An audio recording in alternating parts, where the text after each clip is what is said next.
What if I were to suggest that you play a key role in the awakening world? And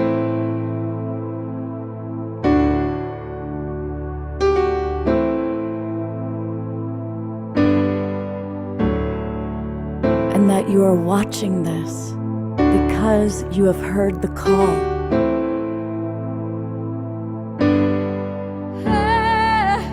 We can start right now by opening our hearts and minds.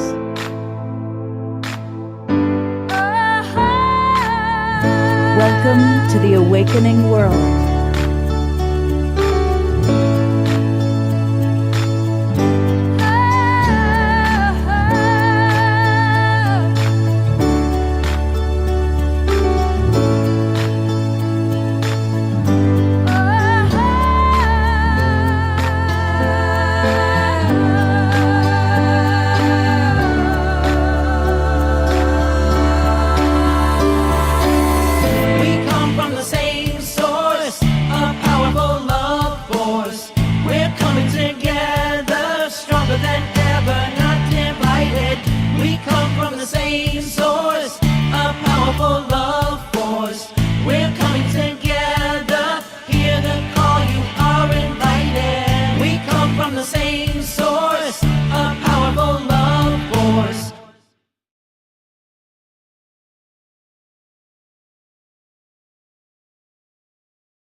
Good evening, everybody. I am Love Coach Scott Katamas, and get ready. Strap on your seatbelts. We're going to go blasting into the galactic world. We have with us not one, not two, but three amazing galactic travelers, people that I love when they're on this show. I love when I get to connect with them because they bring so much fun, so much joy, and so much knowledge about what's going on in our universe. We have with us the amazing Zenka. And I was so blessed. I got to spend a week staying with Zenka in Sedona earlier this year. This woman is constantly out there creating amazing things online, in person. I'd go walking through to the kitchen to get something to eat, and there'd be people playing ping pong blindfold and doing all these amazing things. And she is just the queen of consciousness and expanding our consciousness. And she does it all with love and so much play. So it's great to have Zenka with us. But wait, there's more. She has brought on her amazing partner that she introduced to the Global Peace Tribe, Stephen Altair, who is, I don't know if it's Stephen Altair or Stephen Out There. They kind of go together. It's kind of similar. Yeah, that'll do. Forrest Yoda out there, traversing the cosmos. I think that's exactly. But then, and we had already scheduled Zenka and Stephen Altair.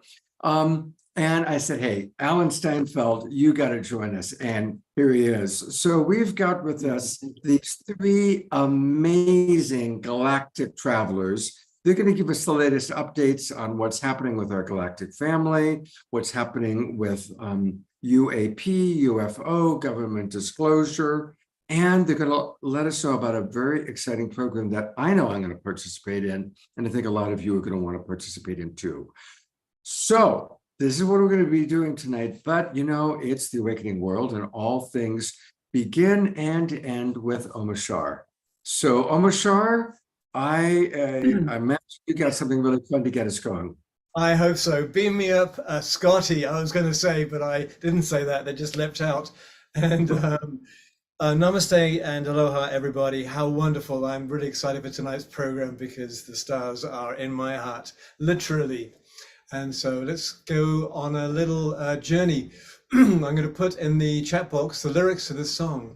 And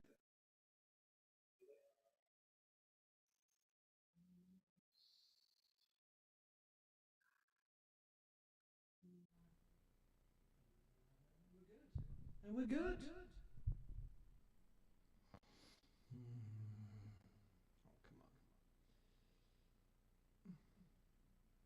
Sorry.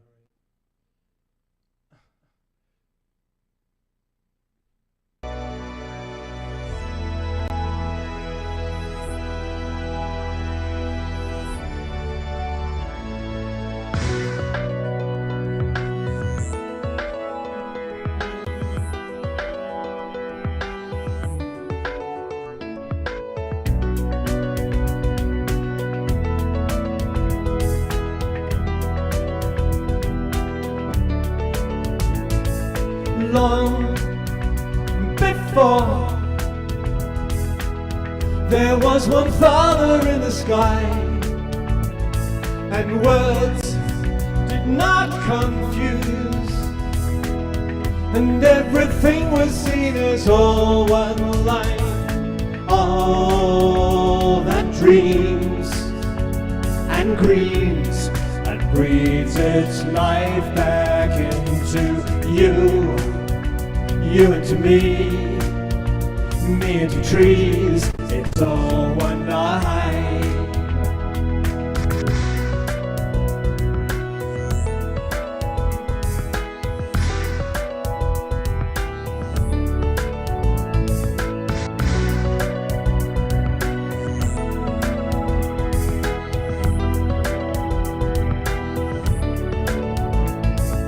You and I, we come together for a very short time. So why do we fuss and fight when we have here such a wonderful life? All that dreams and grieves and breathes its life back into you, you into me into trees, it's all one life back into you, you into me into trees, it's all one life.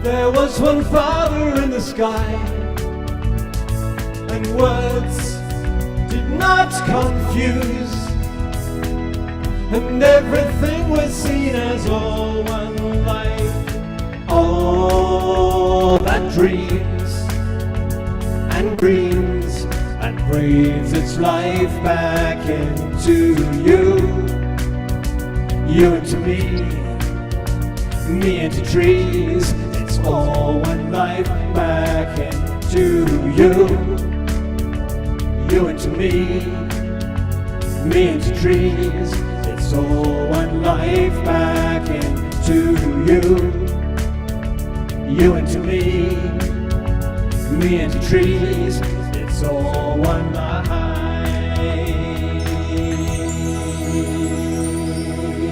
Yes, it is.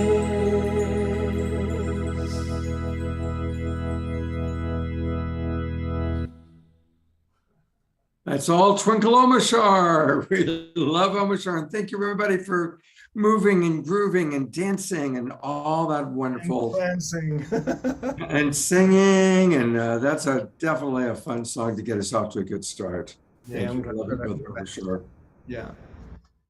Now, guess what, Omashar? It's Wednesday night. And do you know what that means? I do, because she is here. I know it is.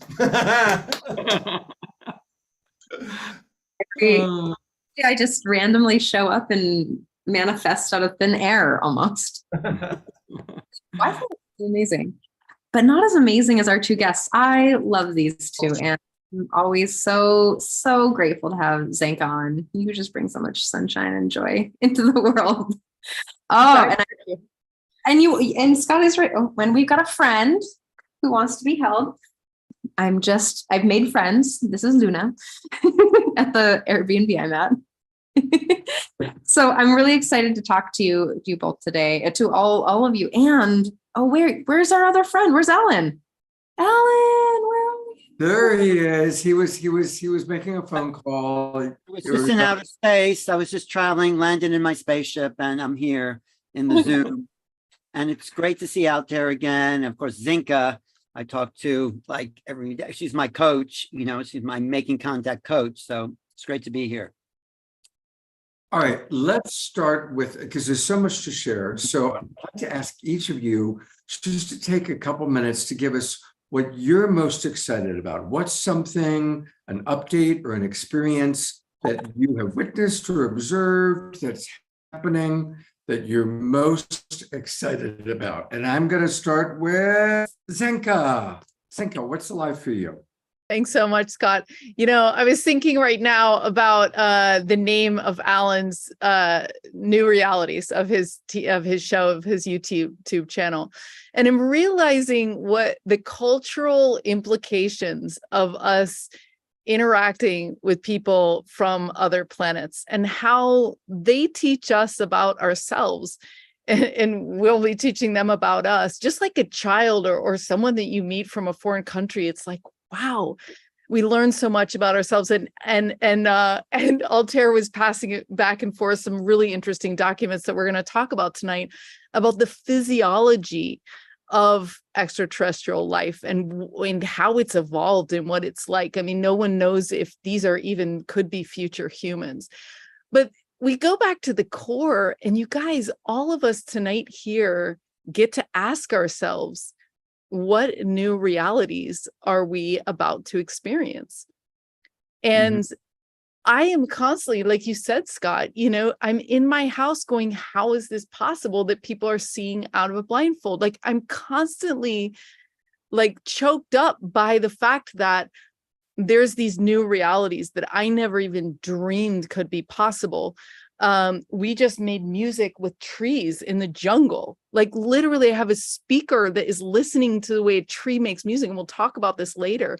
These are all these layers of curiosity that we're all stepping into. I just got back from Contact in the Desert, and I've got people sitting down with me going, there are dozens and dozens and dozens and dozens of witnesses coming forward about what we've known about extraterrestrial. So it's, I never thought that would happen. I was even thinking about extraterrestrials 4 years ago. I would even care about it really, and now I'm saying, wow, I'm leaning into the monitor going, tell me more. So this is really exciting to be with you here, everyone here tonight, to ask ourselves these really exciting questions and to be with leaders like Altair and Alan and whatever who are venturing onto our porches to look up or into our meditations to look in to see what's there and compare notes. Beautiful. So excited to introduce you. I forgot to do one of the most important things that is kind of part of my job here, which is that the majority of people who are watching us on Facebook. And that's because we are very fortunate to have the Sign Network, that's SINE, put us out to as many as 200 Facebook groups and pages. So thank you, John and Summer Raymer. And we also go out over Alan Steinfeld's YouTube channel, the Conscious Awakening Network, Humanities Team. So there's a lot of people watching us that aren't in the Zoom room yet. And I want to change that.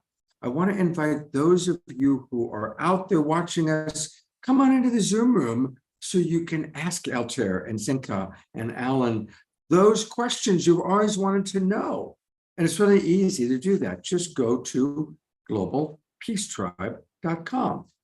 globalpeacetribe.com. You can tool around our internet site and learn all about the different shows that we do. And then you'll see where it says click register for the new season, and do that. And when you register for the new season, it's going to take you to our registration page. And it takes about a minute to fill that out. And join us, and you will get all the links to all of our shows. We do 3 or 4 shows every week. So for example, this week, here we are. There's the show that we're doing right now, Galactic Contact Update with Altair and Zenka and special guest, Alan Steinfeld. And then tomorrow, we have a special event on Thursday night. We're going to actually be live here in Ashland, Oregon at the Haven, where I'm producing events now. And we're going to have a live event with the Twin Ray, who are brilliant, and Kristen Hoffman singing music, going back and forth. And we're going to carry that out tomorrow night. And that's at 6 o'clock tomorrow night. And then on Saturday night, we're collaborating with our dear friends, Tangela and Soul Search. And we're going to have 5 different psychics all answering your questions. So you want to be in the Zoom room so you can ask your questions to our psychics. So join the Global Peace Tribe. You'll get all the links to all of our shows for the next 3 months, all the way through the end of, let's see, July, August, September, all the way through the end of September. So come and join us right now. You'll get the Zoom room link. You'll be in with us, and you can ask questions to Zenka or Altair or New Realities, Alan Steinfeld.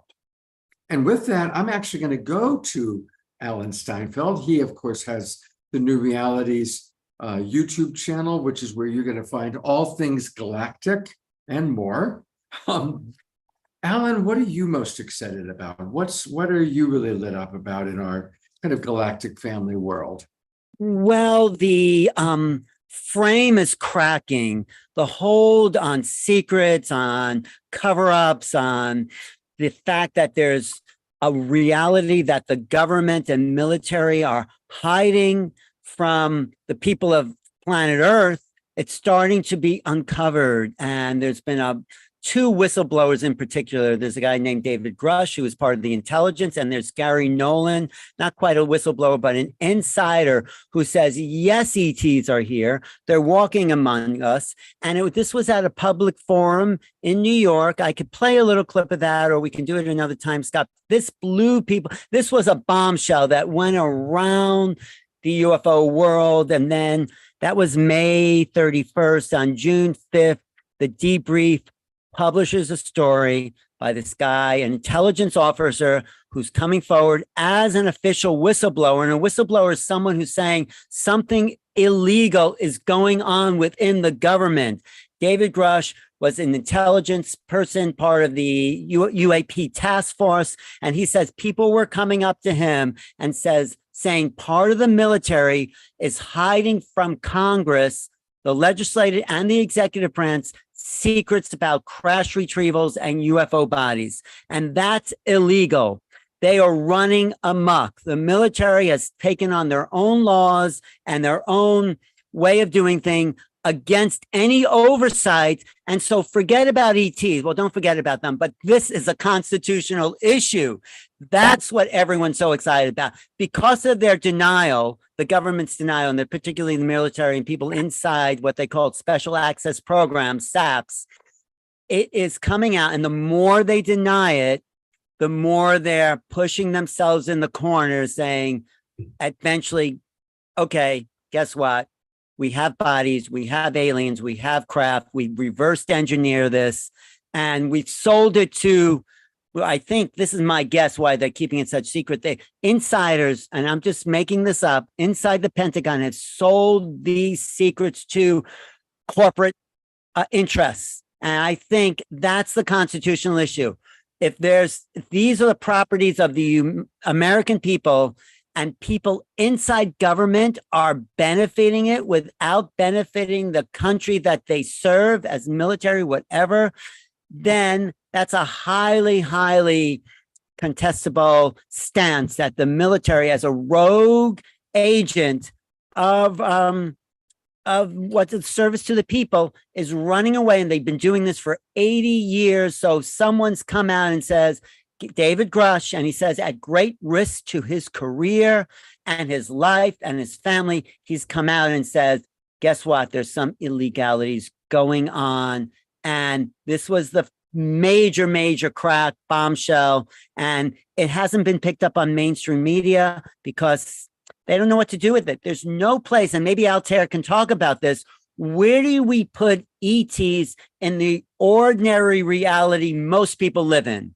You know, feeding their family, doing their taxes, you know, buying clothes. There's no consciousness of a bigger world, but we are at the threshold of a really exciting time. And this coming forward inside government is going to crack the whole thing wide open. I'm really excited about that. If you haven't noticed. Yes. The video that you have, is it embedded in your computer so you could show it and it would play well? And how long is that? I'll just show about 3 minutes of it. Let me see if can I screen share here? Yeah. Don't share it right now because I want to hear from Altair. Okay. But on our next round, I would love for you to do it. Okay. Okay, great. I'll do that. Yes. But we've got Stephen Altair with us, and he is a most fascinating, amazing human being. Altair, you travel all over the world. You are really kind of in touch with a lot of amazing people doing a lot of amazing things. And you're also helping, there's no such thing as a normal person, but you're helping, people that are not necessarily contactees have contact. So what are you most excited about right now? Well, actually tagging right on to what Alan and Zenka were saying, and perhaps as a tribute to where you're sitting, Scott, I've been in, just in the last few weeks, I've been in many different parts of the world. And the biggest insight and aha that I've had is that a lot of the people that Alan is speaking about, so the leaders of our planet, who I have the good grace and blessings to be in touch with personally, so I'll get to sit with them in a room. It's all confidential. So nobody's allowed to share who these people are, but I can tell you they're the people at the top of the echelons of power on our planet.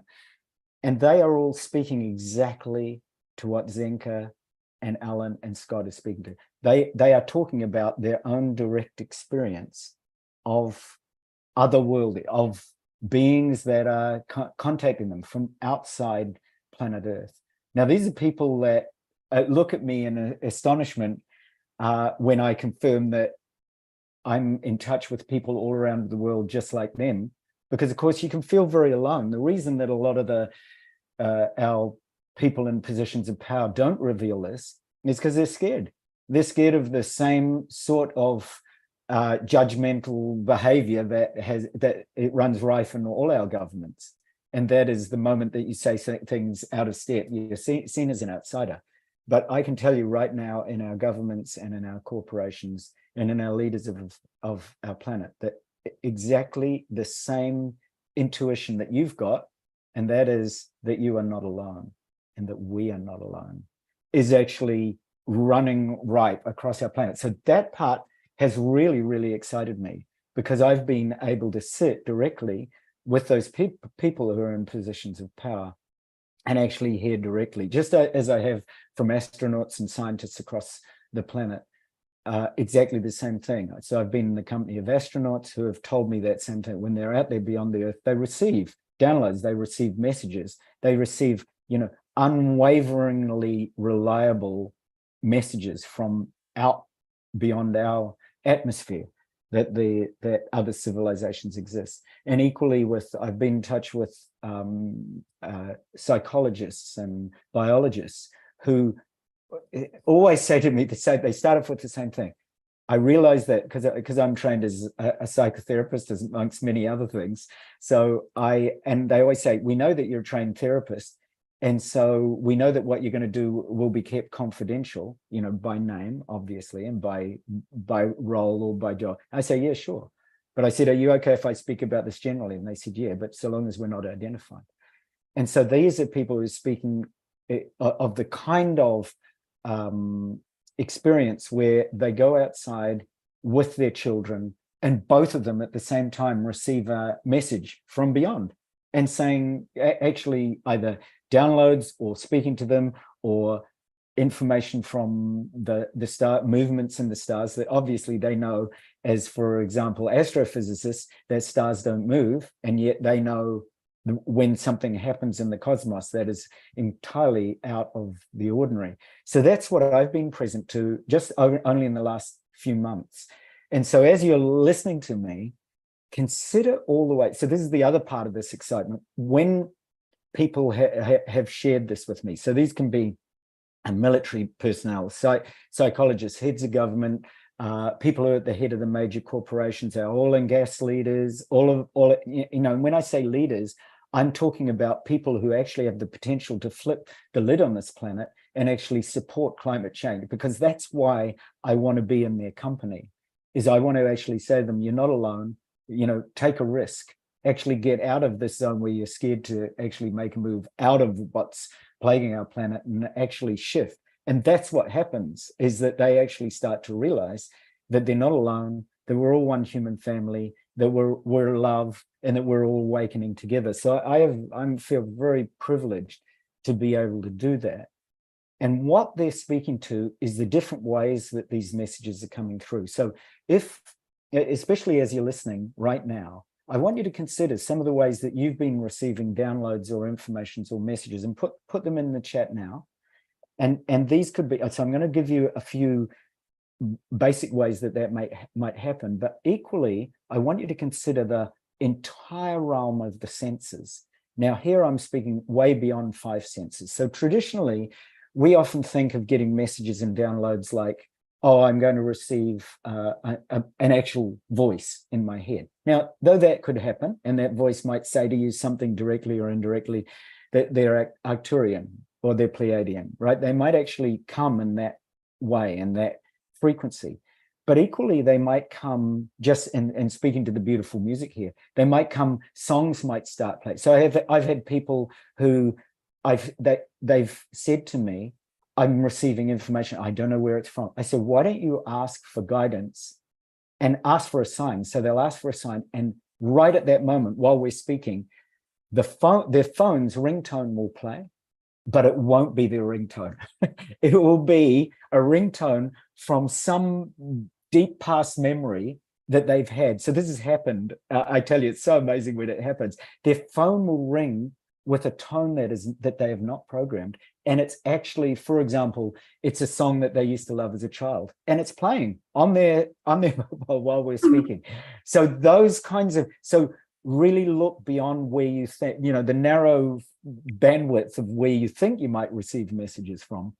And look way beyond that. Can be buzzing, high frequencies, all kinds of different sounds, intuitions that you get where, and I'm going to give an example a bit later on of a few ways that this has happened even to my family and I.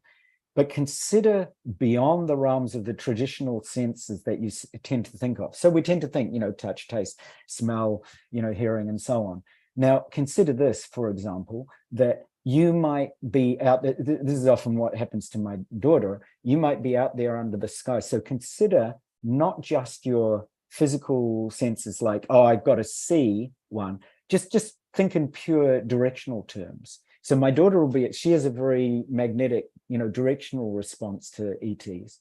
So she'll be out there under the night sky, and she'll suddenly turn in a particular direction with her eyes closed, without looking. And she says, there, Dad, there. And of course, a moment later, there'll be a shift in the skies, and there'll be a craft that will appear, move, and then disappear. And like that, so be aware of all the different kinds of senses. So I'm going to name a few that you might not have thought of, remembering, like in sight, for example, there are many different types of sight, such as polarized light, such as seeing without the physical eye, such as heliotropism, or a sense of plants that Zenka was just speaking to. So you might actually get messages through the organic material in the planet.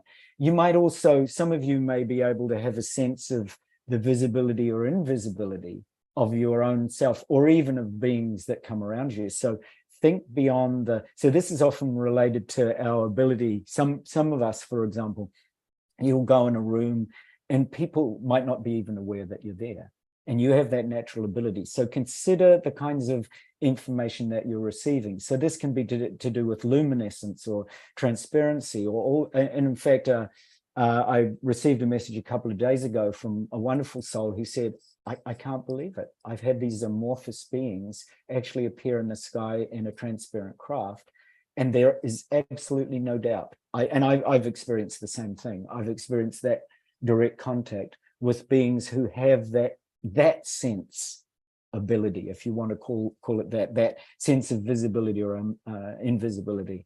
We also have sensitivity to, for example, infrared rays, X-rays, gamma rays. So consider right at the moment, when you actually start to receive information in light form. So I get lots of different light frequencies that come through.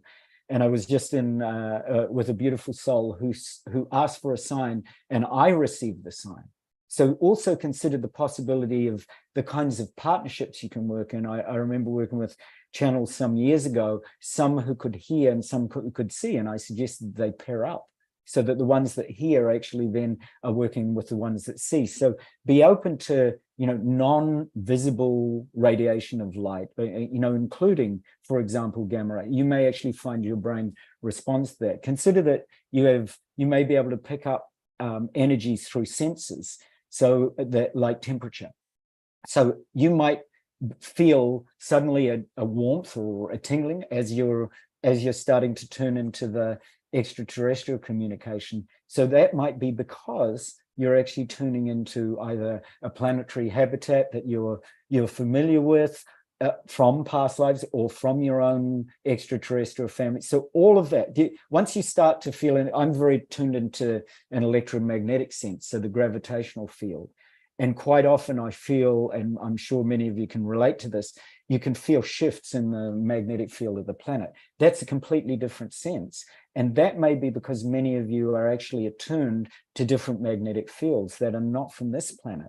So if you feel that sense of lightness or buoyancy, or the reverse, this deep, strong heaviness, it may mean that you're actually connecting again with extraterrestrials from a planet whose gravity is much heavier than ours or much lighter than ours. Now, I can go, I've got like hundreds of these senses that I could point you to, but those are just a few that really start to where you start to question the openness and the way we've defined it in such narrow terms. So I want you to think broad, and I want you to think vast, and I want you to be really open to the power of the senses to connect you with those universal messages from the cosmos. Beautiful. Wow. All right, let's all breathe that in. We're going to go to Trish and Zenka and Alan in a moment, but I do want to read some of the comments. So again, Altair asked a really great question. He asked, what are some of the ways that you receive messages? And I really am appreciating some of the responses that we've gotten. So I'm going to read some of those responses. Susan writes, once I asked a question while at the beach, and a whale leaped out of the water very, very close to shore. I see, there you go. That's a great example. Pamela Luz Butters is with us. I love you, Pamela. She writes, a voice that comes through with a stream of thoughts and insight I was not thinking of. Automatic writing, lucid, waking, dreamlike vision. So there's 3 examples that Pamela is providing. Bridget writes, I have traveled off planet in my multidimensionality, soul travel.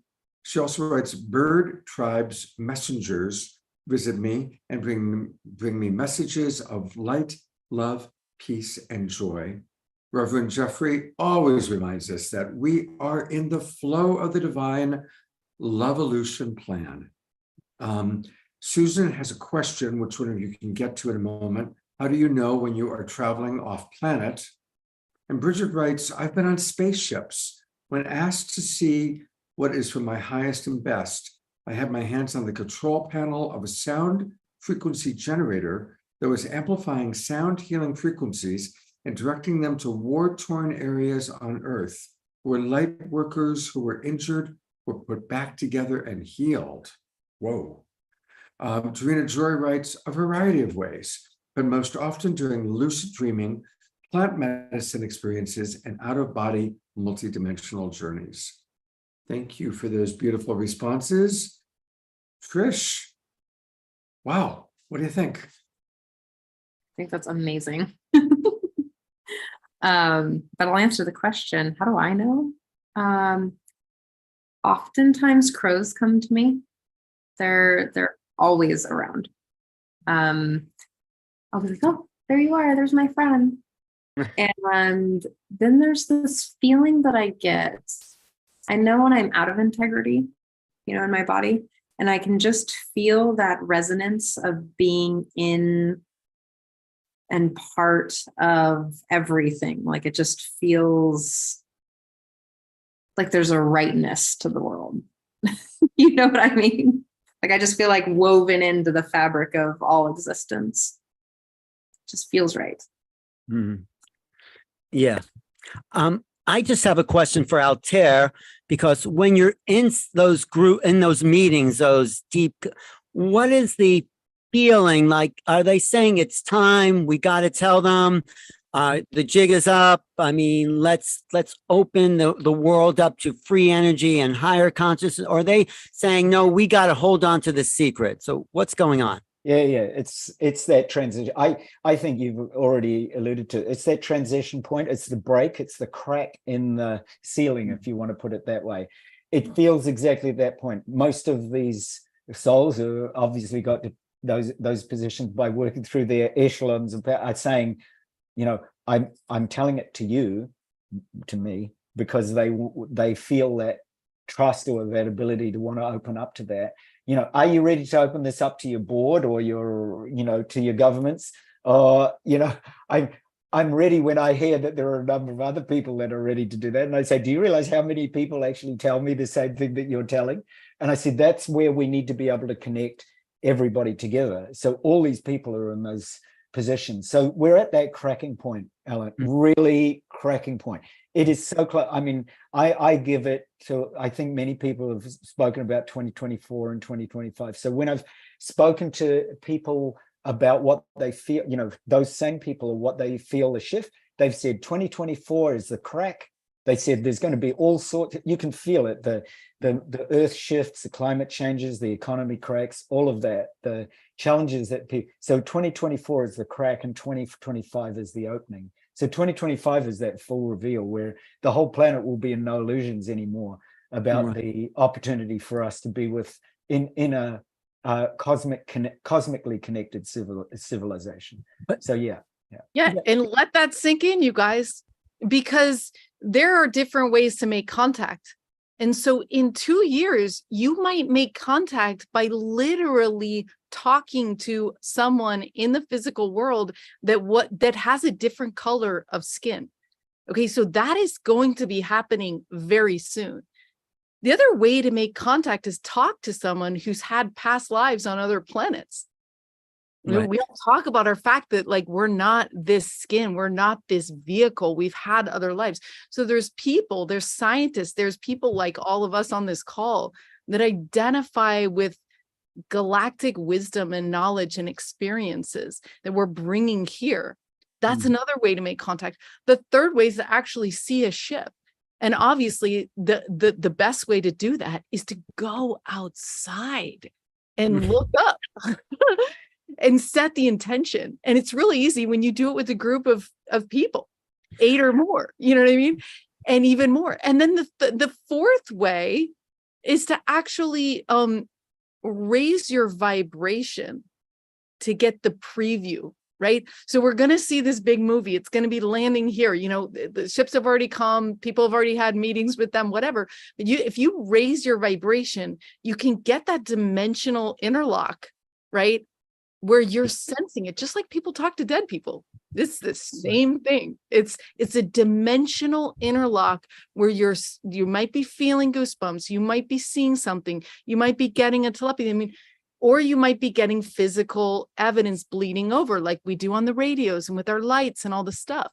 So there's all these like ways to connect, but we need you guys as pioneers to soften this shock and be the pioneers and the explorers that you are, because this is fascinating to ask them, like even just to ask someone who's crossed over, like, what's it like over there? What does it feel like?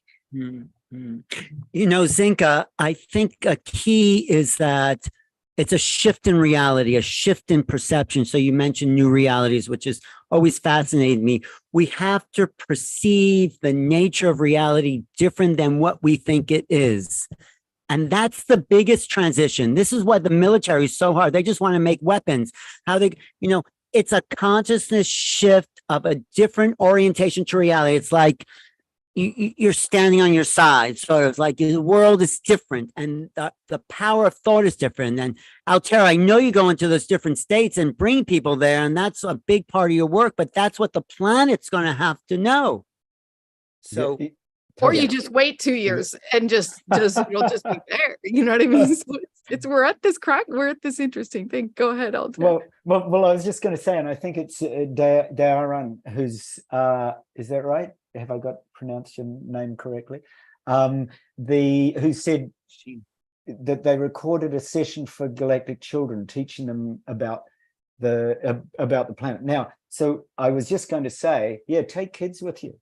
Take your kids out and let them also show you. Be open to receiving the higher vibration of the kids. So, an example I was going to give, speaking to both what Alan was saying about a different consciousness, and what Zenka's been saying about raising your vibration.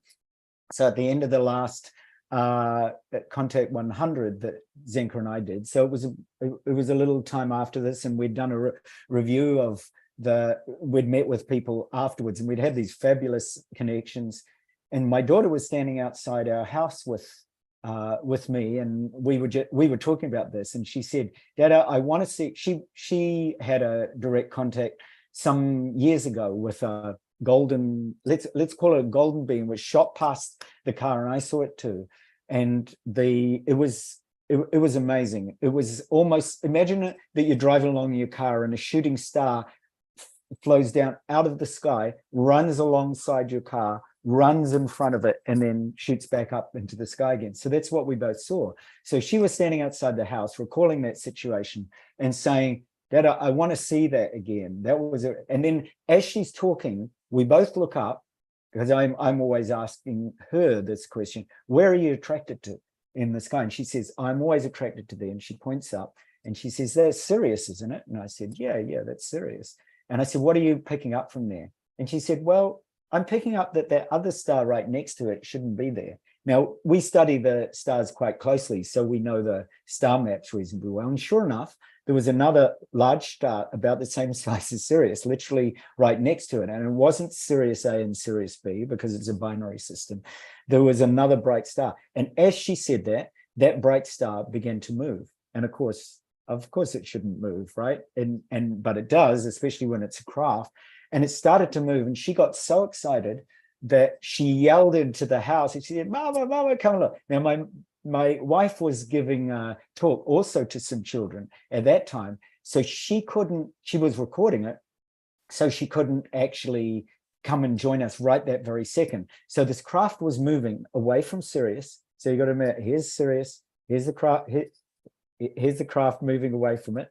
And my wife just finishes her talk to the kids, remembering that she's left the recording on, right? So she was excited to see what my daughter, leaves the recording on, comes and rushes outside just as this craft disappears off. So my wife saw it too, and so there's three of us, right, standing there watching this craft disappear. Right at that moment, just as it flashed into, it dissolved basically into that field. Right when that happened, our whole house from top to bottom, and I've never ever heard it do that, the whole house began to hum, and not just with a tone, not just a huge hum sound, but actually the whole thing began to shake. It wasn't I live in Japan, it wasn't an earthquake. We know when it's not, but the whole house vibrated with this particular frequency. And it was so potent that all three of us standing there just went, "Whoa!"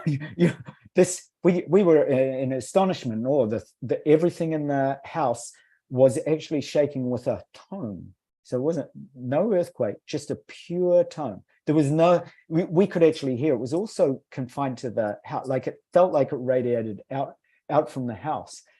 That particular communication came right through in that moment. My wife got such a shock that she realized she'd left the recording on, and she went back. And sure enough, at the moment that craft had appeared, you could hear in the background my daughter saying, "Mama, Mama." Right at that moment, there was actually a tone that had nothing to do with the recording she had with the children that came across that we recorded, that I sent to Zenka. And that tone and that frequency and that house vibration is another way of that message communicating, is another way that those civilizations particularly reach out to us. And we've been very fortunate over the years, time and time again, to have these incredible experiences happen. And so I want to share something with you that taps straight into what Alan was saying. And I think I can share screen here for a minute. And it's something I was speaking to Zenka about. I'll put it up here for a moment. Just let me know that you can you see that okay? Yeah, Yes. we Can you see it clearly? Okay. So I'm going to speak to you in terms of the evolution that Alan was speaking about spiral dynamics, right?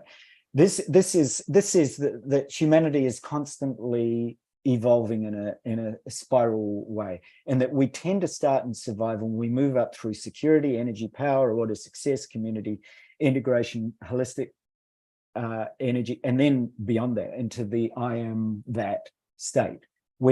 So I'm going to speak to you now for a minute about how this might evolve for you in terms of ETs and extraterrestrial consciousness. So when you actually think about the power of extraterrestrial consciousness, you start to realize that we're not alone. And many authors, many writers, many speakers are speaking about this kind of new vista of knowledge that all of us are tapping into, and that is being unveiled right at the moment. So I'm going to show you how this relates to that spiral dynamics model. So at the moment, we're being prepared. Those of us who are feeling that higher vibration are actually being prepared for what's coming, and what's coming is nothing less than the prophecies of all the great traditions. So I, fortunately, through my work over the years with different luminary souls like Masaru Emoto, the water molecule man, and he put me in touch with lots of indigenous groups, and they were all speaking about the same thing, about the prophecies of the coming of this new heaven on earth, and the way that is actually a multi-dimensional reality. So it's actually time for humanity to recognize that what we're actually discovering, what many of us is discovering, and all of you who are listening to this are feeling this, right, in your body. You can feel that there's a multi-dimensional reality that's marked by freedom and unlimited possibilities. So while you're listening to me, I love to keep you on track. While you're listening to me, think, feel, sense the most unlimited possibility that you'd like. What is it in terms of ETs or in terms of your life that you'd love to have? And if it's unlimited abundance, unlimited communication with other civilization, whatever it happens to be, knowledge of my past lives, can you write that down in the chat? So write down, what is it when I say the word unlimited possibilities, what do you turn into? So it's time for us to realize that we're actually made with that evolutionary capability. And we are discovering, of course, once we broaden that consciousness, we start to discover that the universe is much bigger than what we thought. And also, and particularly with what Ellen was saying, much bigger than what we're told. Because recognizing that science, with all its wonders, actually has telescopes that allow us to see, but they're only seeing an extremely small percentage of what is there in terms of the cosmos itself. So what we're realizing is, we're not alone, and that what science is calling the multiverse, that we actually have abilities to connect to those multiple dimensions through actually understanding that we need multi-dimensional senses. Now, to do that, what we start to do is we start to want to explore, and taking that spiral dynamics model, what we start to realize is, by being connected to multi-dimensions, just as all of you are, so all of you are connected to multi-dimensions, whether this is conscious or not, then we are going to be at lots of different levels of evolutionary development. I'm going to name some of them for you. And when I do that, I want you to tap into that. And again, write in the chat furiously, if you start to get downloads or connections, what kind of evolutionary development are you working with at the moment? And how does that help your community? Just as Zenka was saying, you might be able to tap into past lives. You might be able to tap into traveling on craft. You might be able to tap into a really embodied sense of a particular ET civilization. So this includes communities of cosmic origin that you're tapping into right now. So when you consider the spiral dynamics model, here's the way that you can consider it. And this goes right to what Ellen was saying, is about what level are the are the leaders of our corporations, the leaders of our governments, the leaders of the rule makers, and so on, where are they at? So the very first one, the bottom part that I spoke to you about, so if you remember that spiraling model going all the way from survival up to the holistic top, if you want to look at it that way in a linear fashion, remembering that it's spiraling. So at any time you can have, and this is what our world leaders are realize, they have a lot of knowledge. So they can be both somewhere in a community phase, but equally kind of anxious about survival. So any of the countries that are at war, have got economic problems, are suffering difficulties with climate change. You know, Italy just today is forecasting that they might get a temperature of 48.8 degrees, and they've just issued a red alert warning. You know, there's no more necessary signs that we need. We don't need to have conferences on whether we're in climate. We need to actually do something about all that. And that's what all these messages and downloads are about. So that's why I'm saying some of these heads of government can equally be in survival mode, but also be trying to look towards community. Okay, so survival first. If you're in survival mode, and many of you I know are not going to relate to this, but if you're in survival mode, you will see other civilizations and EBOs, or what I call exobiospheric organisms. So they're organisms that sort of have some resemblance to our own organisms, or ETs. And ETs, of course, can come in many different forms and formlessness. So some of you that are connecting with formless communications will find ETs are communicating to you in that way. Now, if you're in survival mode, you're just simply going to say, oh, they're going to kill us all. We fear it. We want to destroy it. We're going to destroy any, you know, we're going to blast ETs out of, if they exist. And if they do exist, you know, that's just something we want to destroy. So that would be a survival mode, right? Right at the bottom of that spiral. And then the next part of the spiral is a security mode, right? And the security mode would say, we're intelligent, we're all humans, but we need to protect our assets. Now most governments and most leaders are trying to protect their assets. So we need to protect our assets, we need to protect the earth, we need to protect the other. That would be a very security spiral, right? And you're constantly concerned about safety and security, and we need to protect ourselves, and okay, ETs, you're out there, but I'm going to protect the earth, I'm going to protect my home, I'm going to protect my family, I'm not interested, right? Security mode. The next level up is energy and power.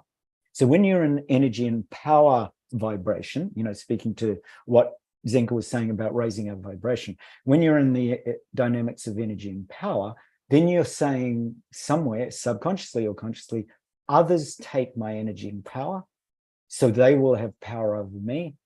So ETs can't be friendly. They're going to, somewhere or another, I accept they might exist, but they're just going to have some sort of power, and I'm worried about energy and power, so I'm going to conserve mine. So I'm not interested in opening up that energy and power because I'm worried about what will have power over me.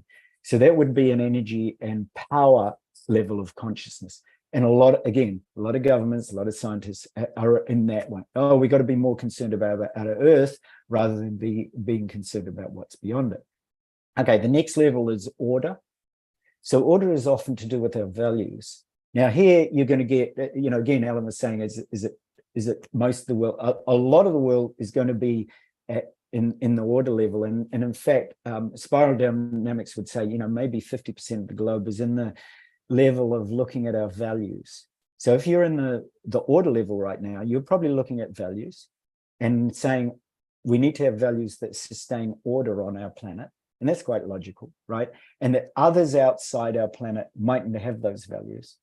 And therefore, I'm only going to believe the human values. And those human values might have a mix of all the spiraling levels below it, might have a mix of survival values, security values, energy and power values, right? So they're not thinking above that level, but a lot of our planet is at that level. Okay, we've got common values. We want to live together. We want to live in some kind of harmony. So there's a sense of order that brings that about. And that's often to do with rules.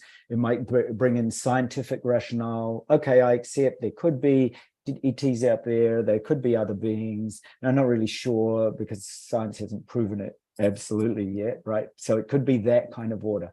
I'll only believe whether the rationale is accepted right across the planet. So that might be a good 50% of the planet. Okay, then you start to go up the vibration, and the next vibrational level is success. So to do with ET, at this point, you're still not looking at ET technologies. You still don't even believe that potential might assist us, but you are saying at this point, okay, I'm willing to believe tools of success, technologies of success that have a proven track record of success. So if science or the governments reveal this, then I'll go as far as that. Okay, then I'll say, I believe that ETs exist and the tools and technologies of our time are supporting that. So that would be a success vibration. You only go as far as believing what technology actually proves and has and successfully proves. So that would be the next level. Then you go up one spiral further into community.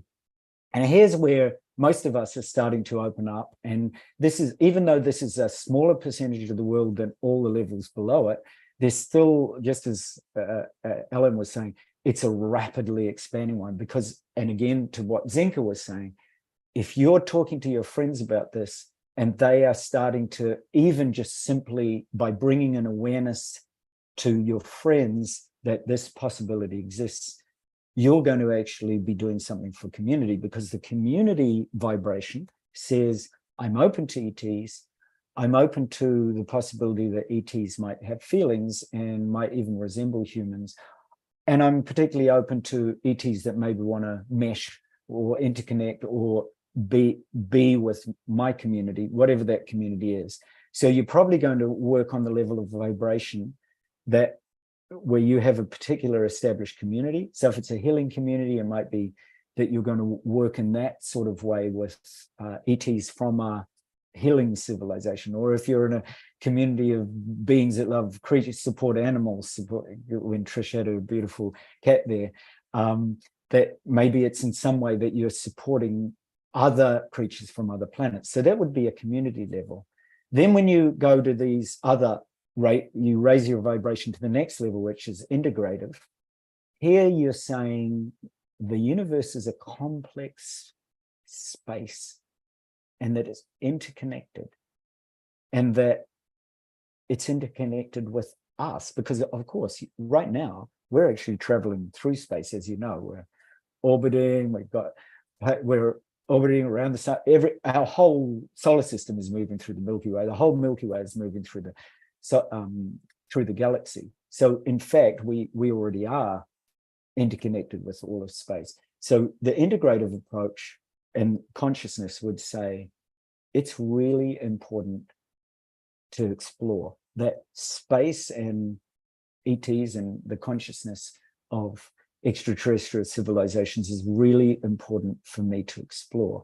Now, you might find, especially if you're evolving at a higher vibration than that, you might find that you're actually talking to your friends at an integrative level, because they're actually starting to say, hey, it does deserve exploration, whereas you're a person who's already exploring there. And so the integrative one says it deserves exploration, and there's potentially you're reaching out at that point to ETs. So if you're at that point, and you know, I'd love you to comment on anything that you're, where the dynamic is, where the evolutionary dynamic, where your consciousness is right now. So if you're reaching out one way and you haven't received replies or messages or connections, which is perfectly powerfully okay, because we actually need our whole planet to move into the integrative exploratory point where they perceive that there is a way and that there is a possibility and they want to reach out. Because you know the same thing as I do. If you don't initiate a conversation with somebody, they might not initiate it back. So the ET civilization communities need us to be initiating that communication, that message. The next level after integrative is holistic. And many of you listening will be aware of that vibration right now as I'm starting to speak. Because here you're saying ETs are part of our evolution, that they're aligned with us, that they're renewing and expanding our evolutionary capabilities, just simply by us being aware of us, of them and them aware of us, and us opening that pathway and us starting to receive messages. So here, if you're receiving two-way communication, and if that's beginning, and you're starting to not just be aware of ETs, but you're actually starting to receive communications and messages, that's more the holistic vibration. Because here you're saying, and you're actually saying that through your body, because the key is this embodied awareness of extraterrestrial consciousness, just as Zenka and Alan and Scott and Trish and Ashma, everybody is speaking to, is that you want that to be embodied. You want that to be truly, truly woken up. That's what Awaken World is all about. You awaken the world in your body. You awaken ET consciousness in your body. And then the next step up from ETs being part of our evolution into I am that. So this is the step beyond the holistic, is that the I am consciousness says, I am you, you are me. So right this moment as we're speaking, you're not separate from me. I'm not separate from you. We have exactly the same capabilities. I'm ET, ET is me, ET is that, because I am that can't be confined to Earth. It has to be a cosmic I am. It has to be an awakened cosmos, extrapolating from the awakened world. So here, there's no separation whatsoever. You're freely receiving downloads and information from that which I am, from the I am consciousness of the entire cosmos. You're acknowledging the oneness. You're acknowledging the one love, the one tribe, the awakening world, the awakening cosmos. You truly are at that point, and you actually live it. And that vibration actually awakens our whole planet. And it's that vibration that Scott and the wonderful team here has been pointing to again and again and again over all these episodes, over all these meetings, is that we are that.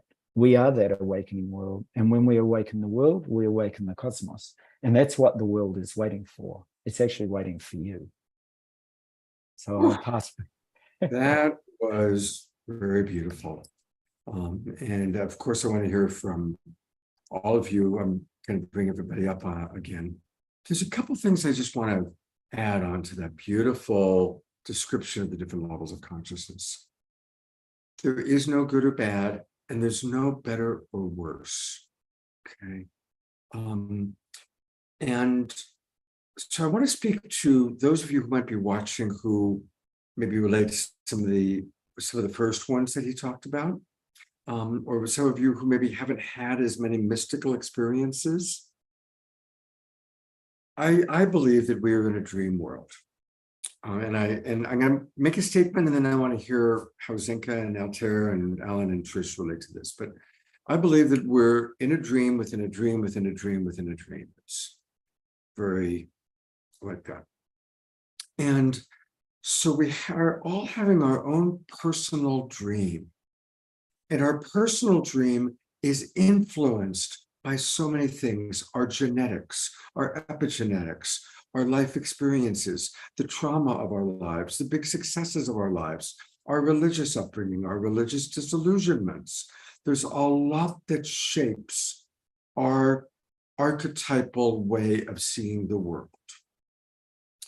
And we have to be sensitive and understand that there are 8 billion different pathways to awakening, to evolution, to maturing.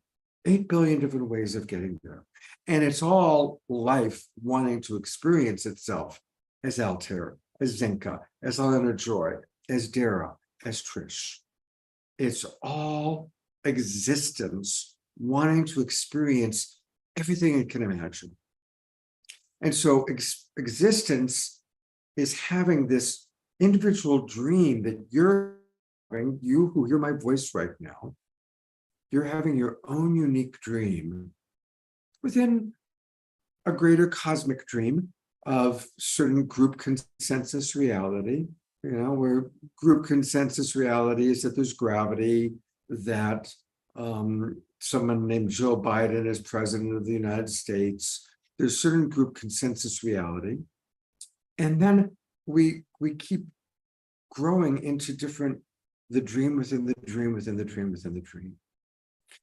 And I just want to encourage that everyone's dream is equally sacred, equally divine, and equally life, or call it God, experiencing itself through you. And what Altair and Zenka and Alan help to do in this show is to help us open ourselves up to creating a more loving dream, a more inspirational dream, a more hopeful dream. Zenka is amazing at helping us to just stretch like, because we all are in our own dream, and our dream has certain structure only based on our own archetypal way of seeing the world, which she's helping us to lovingly expand and open, right? So that's kind of my thoughts that I want to put out there, and I'd love to hear how that resonates. I'll start with you, Zenka. Well, so yeah, I want to tell all of you that we're collecting data right now that about people who made their dreams come true by following their passion and tuning into their intuition. So whatever dream you have, it's definitely possible. And back to this whole idea that you're talking about, Scott, of like, is this a dream and how does this work and how does the 8 billion things work? You know, Altair shared a document with me about a researcher who was working with ETs 10 years ago. And if it's okay with Altair, I'd like to read the last 2 paragraphs, because like I explained to you, you know, we're in an anthropological leap forward, right? So all of a sudden, everything is leaping forward, which our understanding of energy medicine, our understanding of what we're capable of, our rocket designs, and like the ability to actually go into space, all the stuff is leaping forward. And when I read this last 2 paragraphs, it talked about a leap in my understanding about the way that this world operates. It's not something new. All of us have had this idea of unity and we're all connected, but to hear it from another perspective, it's like listening to the other angle of it. And so let me read it for you, because I want you to think about this as a concept. So EBOs believe that the soul is not an extension of an individual, but rather a fundamental characteristic of nature that expresses itself as a field, not unlike gravity. In the presence of life, this field acquires complexity, resulting in negative entropy, if that makes sense. So it's becoming less disintegrated, less disorganized as the complexity rises. We're in a very heightened complexity right now. So the gain in complexity is directly correlated with the concentration of living organism in a given location. So with time and the right conditions, life in turns become more complex and the appearance of sentient life. After reaching this threshold, the field begins to express itself through these sentient beings, forming what we call the soul. Through their experiences, sentient beings in turn influence the field in a sort of positive feedback loop by making our dreams come true, right? This in turn further accelerates the complexity of the field, and eventually when the field reaches a critical mass, there will be a sort of an apotheosis, I think I'm saying that right. It's like where we transcend, right? It's not clear what that means in practical terms, but this quest for apotheosis, maybe that's how you say it, seems to be the EBO's main motivation. The author of the document added that reflections and integrations as an appendix. He specified that for them, the soul field is not a belief, but an obvious truth. He argues that the soul loses its individuality after death, but that memories and experiences persist as part of the field. This fact would influence the philosophy and culture of EBOs, resulting in a society that does not fear death, but and also places no importance or reverence on individuality. This belief compels them to seed life, shape it, nurture it, and monitor it, and influence the ultimate purpose of creating apotheoses. So whether we agree with that or not, it's a very interesting concept. We think of our soul as being attached to me, Zenka, or Altair or Scott. But what if our soul is this collective soup? And what if by being like Scott is a very positive human, and the music that you guys play on the show is very positive, it's very uplifting. So what if as we do these things, like what if we're always thinking about how we uplift? And what if that creates this transcendent? What would this transcendence? Mm-hmm. I have something just to add about that. What you said, Scott, and Zenka and Altair, we are at a threshold where we've reached a level of human experience. It's sort of like complexity theory, what Zenka was saying. And when that when the field reaches its capacity, two things can happen. It either breaks down totally, or a more complex layer that's been in place underneath rises to increase the field of experience. Human beings are now at a transformational point where we've learned how to be humans, at least some of them. There's still awful things happening in the world, but the power of new experiences are coming online to expand human potential, human creativity, art, science, and compassion. This is the moment that we're at. This is what the ETs, whatever they are, represent: the power of human potential to go to the next level, into the unknown, into the uncertain, into the unmarked waters of adventure, of higher realities, more complexity. And that's the excitement that we're at now. All of us here on the show, here on planet Earth, here, those having visions. It is really a stupendous moment in human history. And it's probably the most exciting. So. And when you Exact- guys talk about these experiences you're having, like when we talked about when do you see ETs, it's like seeing the crow, experiencing the synchronicity. We all know that something strange is going on because there are these synchronicities that are happening with our environment and in our lives. That's that order that's happening, that like we're all contributing to this more harmonious, magical, synchronized thing that we're all creating together. Yes, we're going into the liminal space, the space between realities, the space where nothing is certain. It's what scientists predicted 100 years ago, the quantum physics. If the observer affects reality, what if everyone knew that and they were affecting reality and starting to merge into their new worlds because something is calling us? The unknown is calling us to rise to the occasion, to be these super multidimensional beings that we really are. So when I teach remote viewing for Zenka's LightNet, I've taught 32 weeks of it by now, Zenka. People realize that their consciousness is non-local. How is that even possible? But they're doing it. They're seeing blue blindfolds there. She has a levitation course going on. I haven't done that yet. But anyway, something miraculous is happening to human beings. And it's really a lot of fun, Scott. It really is. Yeah, and this is the dream of heaven. You talk about the dream, Scott. This is the dream of heaven. We all have some sort of a heaven in our head.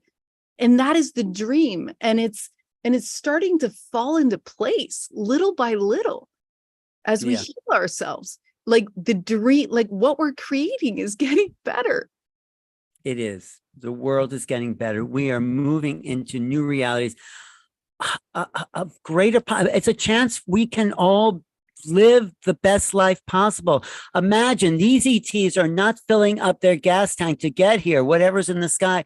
They're using a technology that doesn't enslave us to the fossil fuel systems. And so that's freedom. It's freedom to be the creators in creation as alive and beings. We're incarnate to create, and with the possibility of free energy and a utopian vision. I know it's utopian, but you may say I'm a dreamer, but I'm not the only one, So someday, what's happening, that someday is now, and it's we are the people. So, and I invite you guys to use the inner outer philosophy that we have. Like we know our inner world can create the outer world, all those things. So when we look at the ETs, I saw in the chat, like some ETs are bad and like whatever. That or some ETs have dissected, humans, and so we've dissected them too, and like we've dissected each other, and you know what I mean, in Nazi Germany, like so. However good we are, or if you can even use that word, is what we'll see reflected in them as well. So as we evolve, they evolve, and then they evolve, we evolve. So it may be that there are some people these ETs that are still acting in selfish ways, but there's some of us that are still acting in selfish ways here on Earth. So again, it could be a mirror thing that happens. I don't know, maybe not. No, it is, Zenka, because when military go to places like Skinwalker Ranch and they're looking for weapons and how we're going to use this ET technology, they get very negative experiences. When people go there with love and possibilities, there's a lot of healing that goes on in interaction with these orbs and these ETs being, so they are amplifying the reflection of consciousness. And that's why that's obvious in the vibrational shift of the planet right now. It's amplifying whatever you are. It's bringing out the positive more and it's bringing out the negative more. And you could just see that in people around you, either having a great day or having an awful day. So yeah, same in regular life. You know what I mean? But it's amplifying. We are in transformation, transition, awakening, whatever you want to call it. To show us something. It's trying to show us. All this is trying to show us something. And what is it? Maybe it's ourselves, Zenka. We really are. Like Scott said, it's all about love, coach. Yeah, exactly. It is, just as Scott said, and as you're all pointing to, it is the dream within the dream within the dream. And here, right this moment, you have the opportunity to do exactly what Eleanor Joy just said. Where your attention goes, energy flows, right? So I'm just going to invite you just for a moment to put down in the chat, again, if you go back to that unlimited possibility, like we literally are the dream within the dream within the dream. So if you expand that dream, just to make this very practical, consider a connection that you would like to have. So Scott kind of alluded to this before. Some of you might feel you haven't had connection, some might. So consider and just write down, because something happens when you actually write this down. So I'm going to do this connection with the Pleiadian civilization, because I've had that connection since I was a small boy. And it always arises for me in terms of a silver light will actually appear both in my consciousness and in the room. And what I want you to do is to suspend all limitations. So you're going to, anything where you've thought that you couldn't actually do this, I want you to actually, so write it down on a piece of paper or write it in the chat or do both. Because once, again, speaking to what Eleanor was saying, where your attention goes, your energy is going to start to flow that way, even as we're speaking. And I'm just going to give you a simple breath to do. And then I'm going to encourage you throughout your day, first thing when you get up, before you drink your cup of tea, before you sit down and open your emails, before you connect with your next friend, before you go out your door, before you start your car, when you're sitting in the car, whatever it happens to be, that you do this one simple breath for 24 hours, the next 24 hours, and then write into Scott and the Awakening World and Zenka and LightNet and let it, and to Alan and all the things that we're doing, write to any one of us and tell us what you experience in the next 24 hours by simply bringing your attention into that flow. So right now I'm going to connect with the Pleiadian energies and I'm going to guide you. So I'm going to do a 3-breath feeling of this. And I'll describe it conceptually first. You're going to actually breathe in the light of that civilization. Without you knowing, you don't have to go to where you think that might be. You're just going to trust. You're going to trust the collective here, that all of us are tuned into, exactly as Scott said, the dream within the dream within the dream. In other words, in that vast dream of consciousness is actually that unlimited potential for you to connect to, in my case, the Pleiadian download, the Pleiadian message, the Pleiadian power, or the Pleiadian consciousness. And you're going to take in a breath. So we're going to do it 3 times. You're going to take in a breath of that light and you're going to hold it. So for just a few moments, you're going to hold that breath and saturate your body from head to toe. So I'm going to guide you really swiftly. I'm going to say, saturate your crown, throat, fingers, down to your belly, into your toes, right? You're going to saturate your whole being with that consciousness. And then you're going to radiate that consciousness out to all of us instantaneously, because we're all going to pick it up. In other words, each one of you is actually supporting each one of us in this collective awakening world that we're present to right this moment. So you're going to do that breath 3 times, right? So you've got it, you've named whatever consciousness it is that you want to tune into. And it might be a more, you might relate to the Pleiadian energy, which I'm connected to, as unconditional love. So now write down that second quality, write down the actual feeling quality that you associate with the Altairians or the Vegans or the Pleiadians or whatever it is that you're connecting in, the Syrian binary system, whatever it happens to be. write down the quality now, because now you're starting to turn in deeper and deeper, into that spiral connection I was talking about. We're working at that I am level. We're just working at the I am that. I am the consciousness of whatever the civilization is that's not separate from you. And I am this quality of love, or what. So now we're starting to tap into the feeling of it. And then we're going to do this 3 breath, breathing in it, saturating our body with it, and breathing out to everybody. All right, here we go. So you've named the consciousness, and you've also named the quality associated with it. So now you're just going to rest back, and just for a moment, you're going to be open to the possibility that that infinite consciousness is you, that it's not separate from you, and that you are unlimited in that consciousness. And you just start to breathe. At the moment, we're just taking a gentle breath, and you're just settling into it. You might settle into this consciousness in your toes, sort of feeling each toe, feel the power of this connection on the floor. So you're actually grounding it first through this earth, and then feeling into your fingers and your hands and palms. So feel into the spaciousness in your hands and palms. And then feel into the energy in your crown, and especially the energy as it flows up into the heavens, just as Zenka was saying.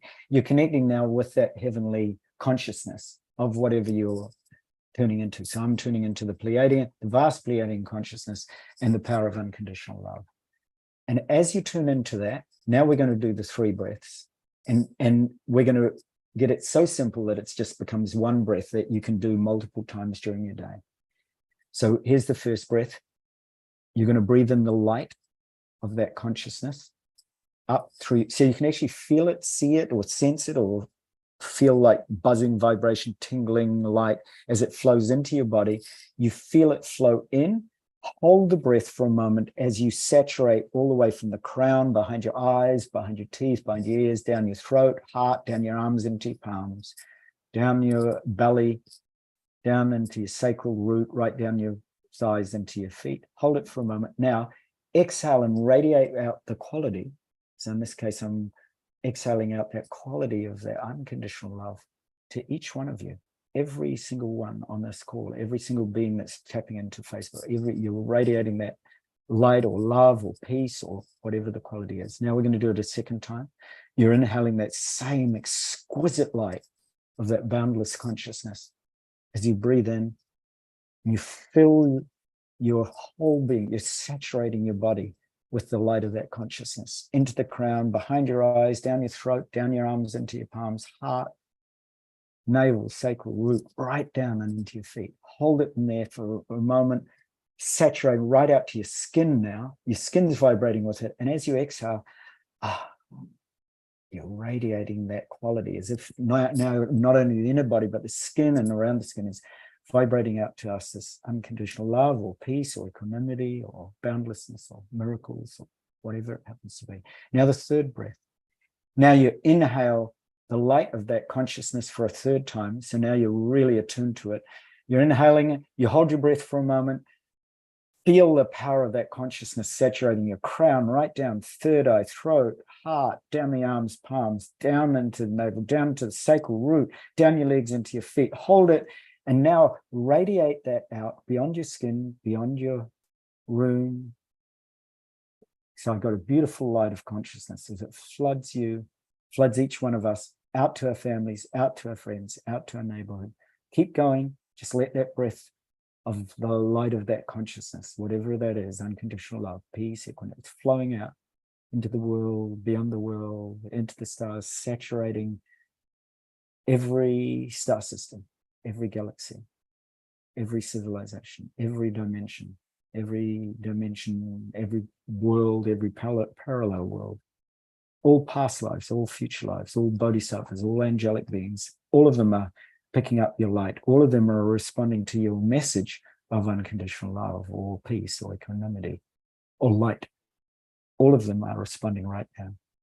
So you might be filled with emotion. I've got little tears in my eyes because I can feel the light and the vibration, the beauty of each one of you simultaneously sharing that with me.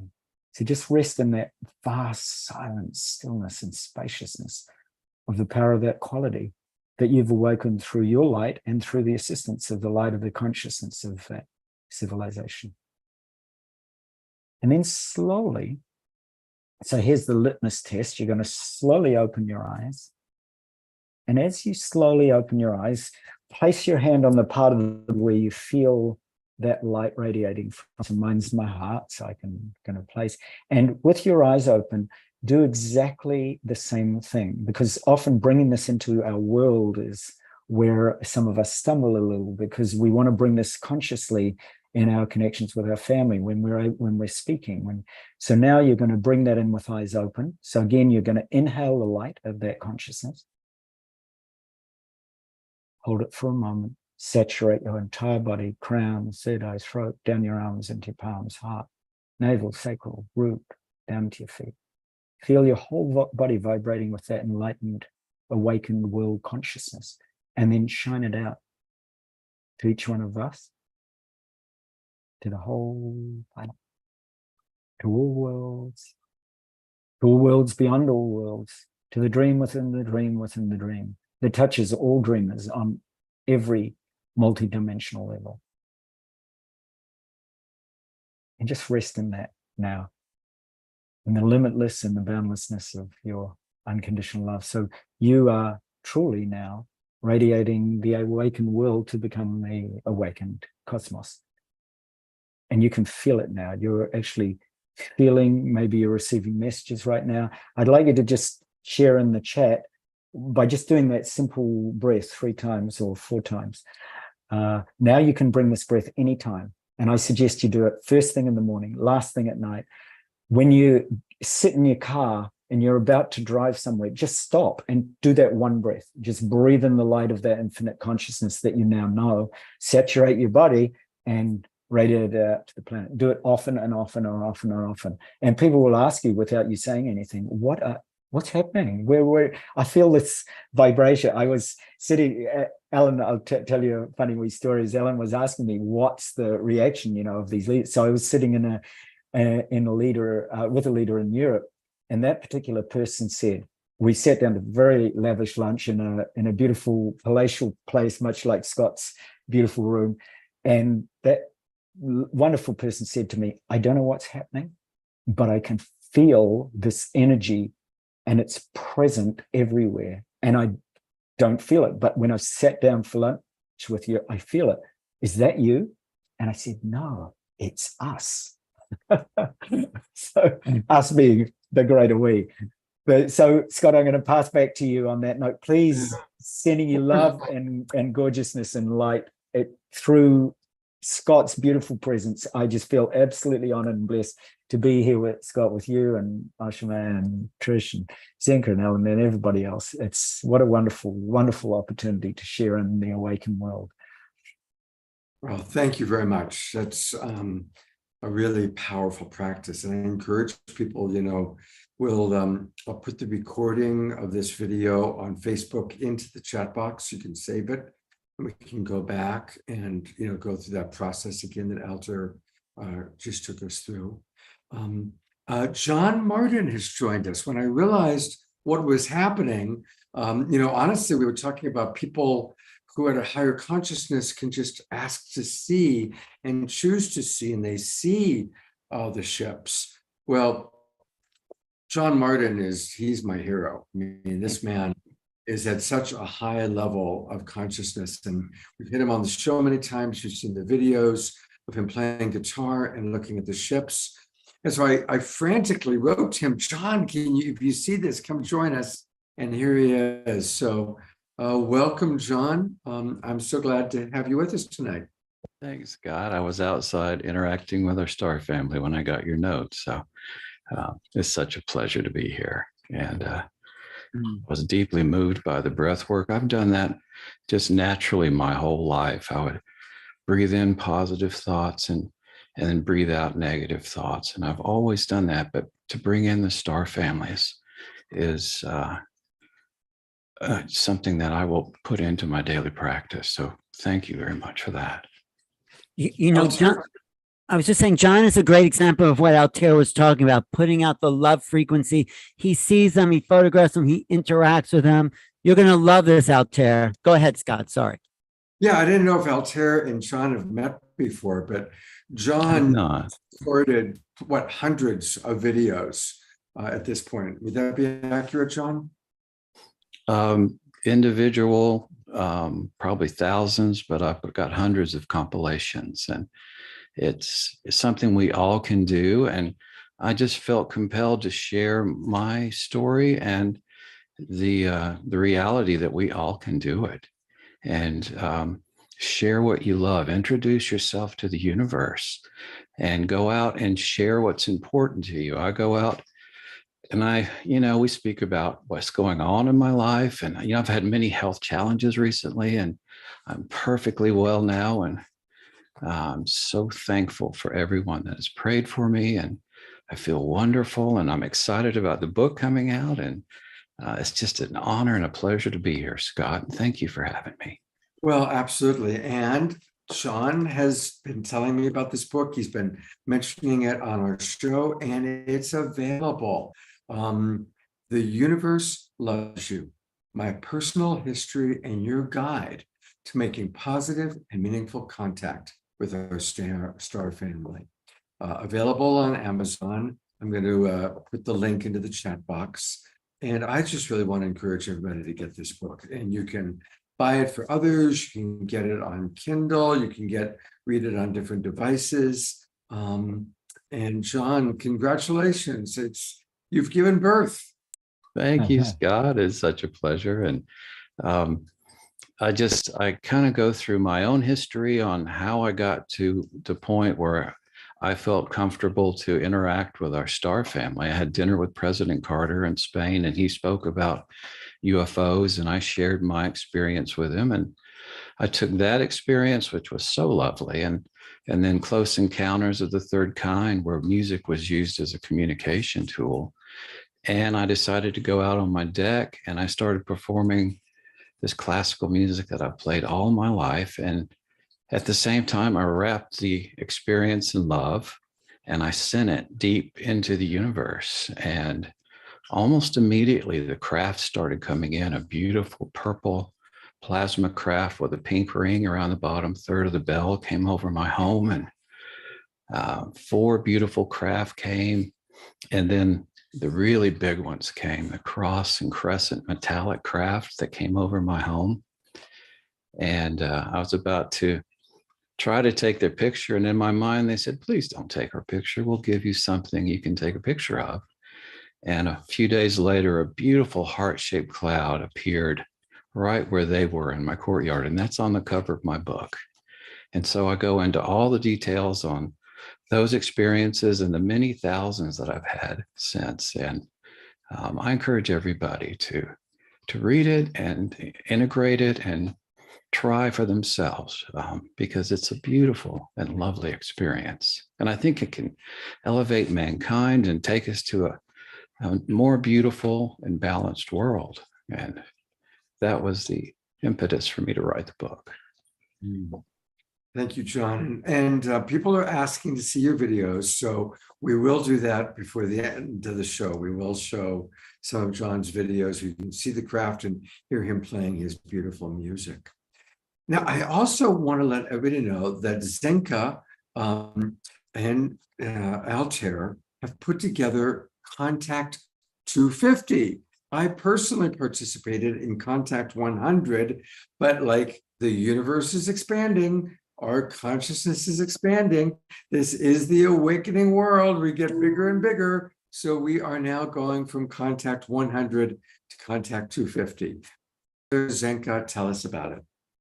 Yeah, and yeah, maybe you can share screen. So this is a chance where we straddle 2 weekends. So the first weekend you get your birth chart and you look at what energies were present when you were born. So this is again, like maybe you don't know to call in the Octurians or the Palladians, right? So we help you do that. This is just lightnet.org. On the homepage, you'll be able to click through. And then you're going to go through hours and hours. So from 6 to 10 at night, every night from Friday and Saturday and on to the next weekend, you're going to be experiencing stuff in your body. You're going to be looking out to the stars. I mean, we got a lot of feedback. on this experience of just how life-changing it was. And it's so fun to be with other people who are also in it with you. And so, yeah, you walk out with a lot of different tools, just like we just did right now that Altair did. And it's amazing. It is. I love doing it with you, Zenka. And John, I just wanted to say what an honor to meet you. I feel really blessed by your company here. So thank you. And to all John, thank you. It's a pleasure. Thank you for your great work. I look forward to learning much more about your work. It's so lovely. Yeah, it's great to see you. So, and just a little bit about Contact 250, John, we'd love to have you in Sedona. So we are going to be doing it online. So anyone from around the world can get on. You'll have the archives forever, all the tools. But you can also come to Sedona. And Altair is going to be coming to Sedona. He's bringing a bunch of his amazing friends as well. So for that second weekend, you can experience it in Sedona with all of us together or online, but it's going to be quite the gathering, and I think we're going to get quite the results. So it will be fantastic. Put it in my calendar. I'm going to do my. We're getting an echo. So someone. So oh, sorry, I muted you accidentally, Zenka. You got to unmute. okay, I mean, we talk about the dream within a dream. We talk about healing people with 8 people, the power of 8. Can you imagine 250 people serenading our galactic friends at the same time? It gets pretty powerful. It gets pretty powerful. The energy really lifts you. It's really, yeah. So I just the date. Yeah, so it starts September 21st and it runs through September 29th. So yeah, so it's the end of September. Yep. There it is. And then there's the full schedule. For those of you watching on, I think it's something about Zenka. When I'm talking, we're getting an echo, so I muted you. So for those of you who are watching on Facebook, go to lightnet.org/Sedona 250. lightnet.org/Sedona 250. And that's where you can get all of the details about this. It's going to be amazing. I just put in my calendar, I'm going to be there or do my very best to be there. I had such a great time when I was with Zenka for a week in March. So September is a great time of year to be in Sedona. The weather is perfect at that time. It's not too hot. It's beginning to cool off a little bit. We still might get the mid-afternoon thunderstorms, which are really cool. I want to go to Alan Steinfeld again. Alan, would you like to play that 3-minute clip of our friend, the whistleblower? Yes, well, there's 2 I can play. There's one with Gary Nolan, which was the first bombshell that went off in May. And he was preparing us for the next bombshell. So let me just pull that up. I wasn't sure you're going to call on me there. Wait 1 second. And Gary Nolan is a scientist. He's an immunologist. He works with people. He works with government looking at people's brains who have been contactees. So let's see. This is from the SALT talks, which was a big. You've seen this, right, Altair? This was a great moment in UFO history when this interviewer said to him, Curious, do you believe that extraterrestrial intelligence has visited planet Earth?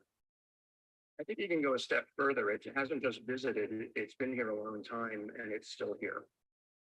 And it has basically, people talk about the wow signal, looking for extraterrestrial intelligence.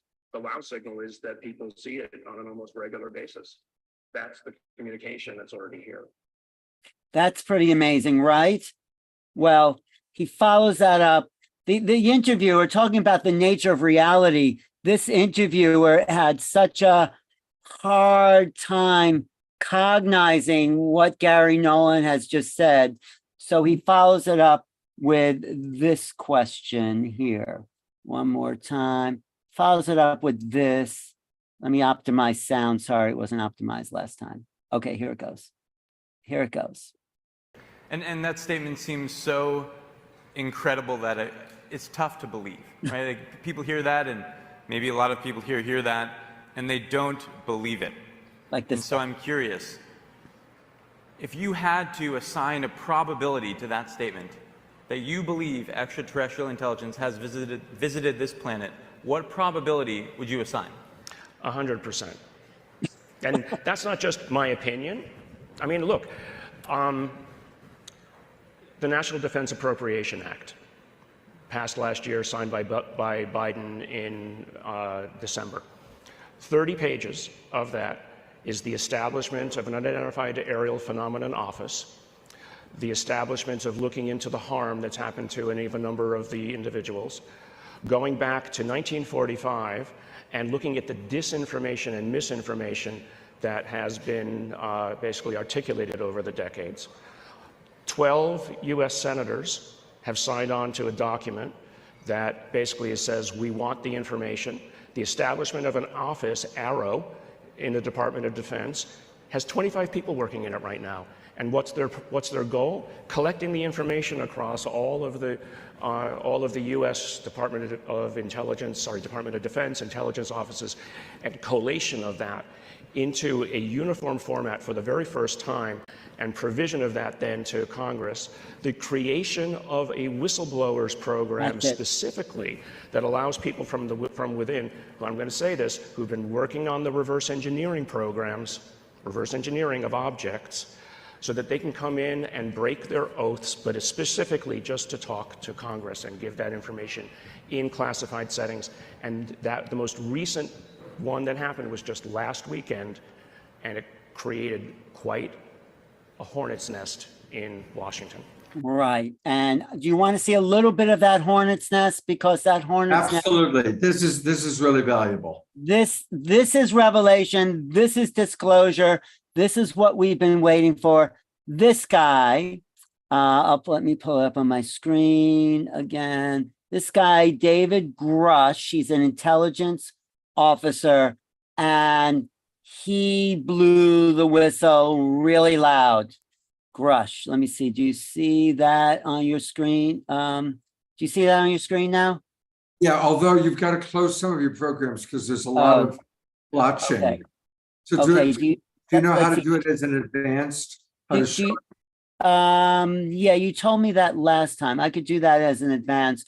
What do? I go to screen share. Go to screen share. Advanced. Go to advanced. Okay. Pick the video. It's got to be on your desktop. Okay, it has to be on my desktop. Okay.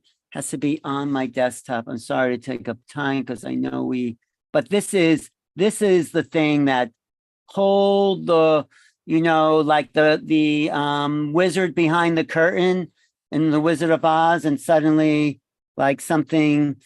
Let me just do it the other. It takes too long to do it that way. Let me just do it this way. And here, 1 second. Okay. I just have to pull it up again. Sorry. All right.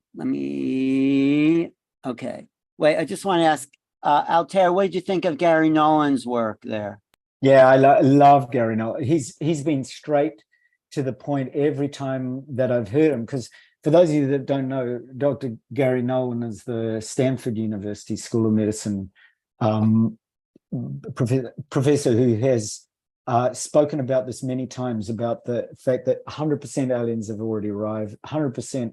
He speaks about those on the SALT connections and government disclosure, and with a lot of clarity. So exactly, it's been my experience too. The direct experiences I've had, like John, like Gary, like many of us here, have proven to me even 30 years ago when I had the first of those experiences, that to this day I've never seen the technologies that I witnessed, and those particular experiences, which were direct, were speaking to, much like John, the power of the communications that we have, and that we're being sent more and more and more direct examples of the fact that this is prevalent and 100% here and present on our planet. Yeah, I'm Prevalent 100%.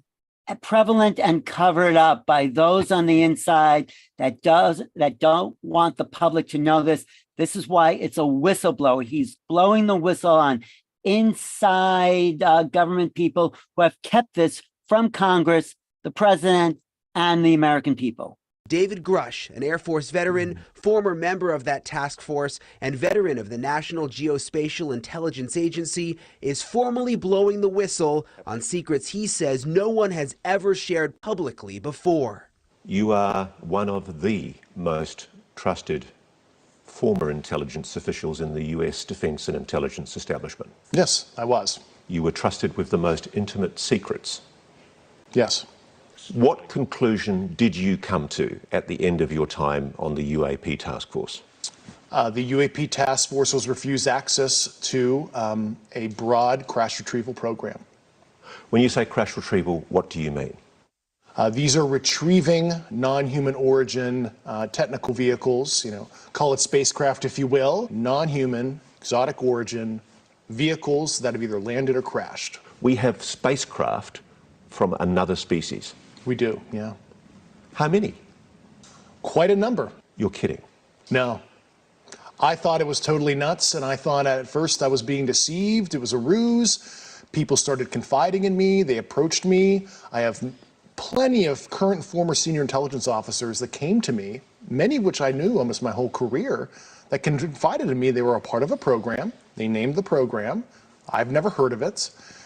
And they told me, based on their oral testimony, and they provided me documents and other proof, that there was, in fact, a program that the UAP task force was not read into. So that's part of the cover-up. He goes on to say, that's Ross Kotar. He's an Australian reporter. I'm sure you know him, Altair. He's a great researcher. So Grush goes on to say, not only do we have craft, but we have bodies.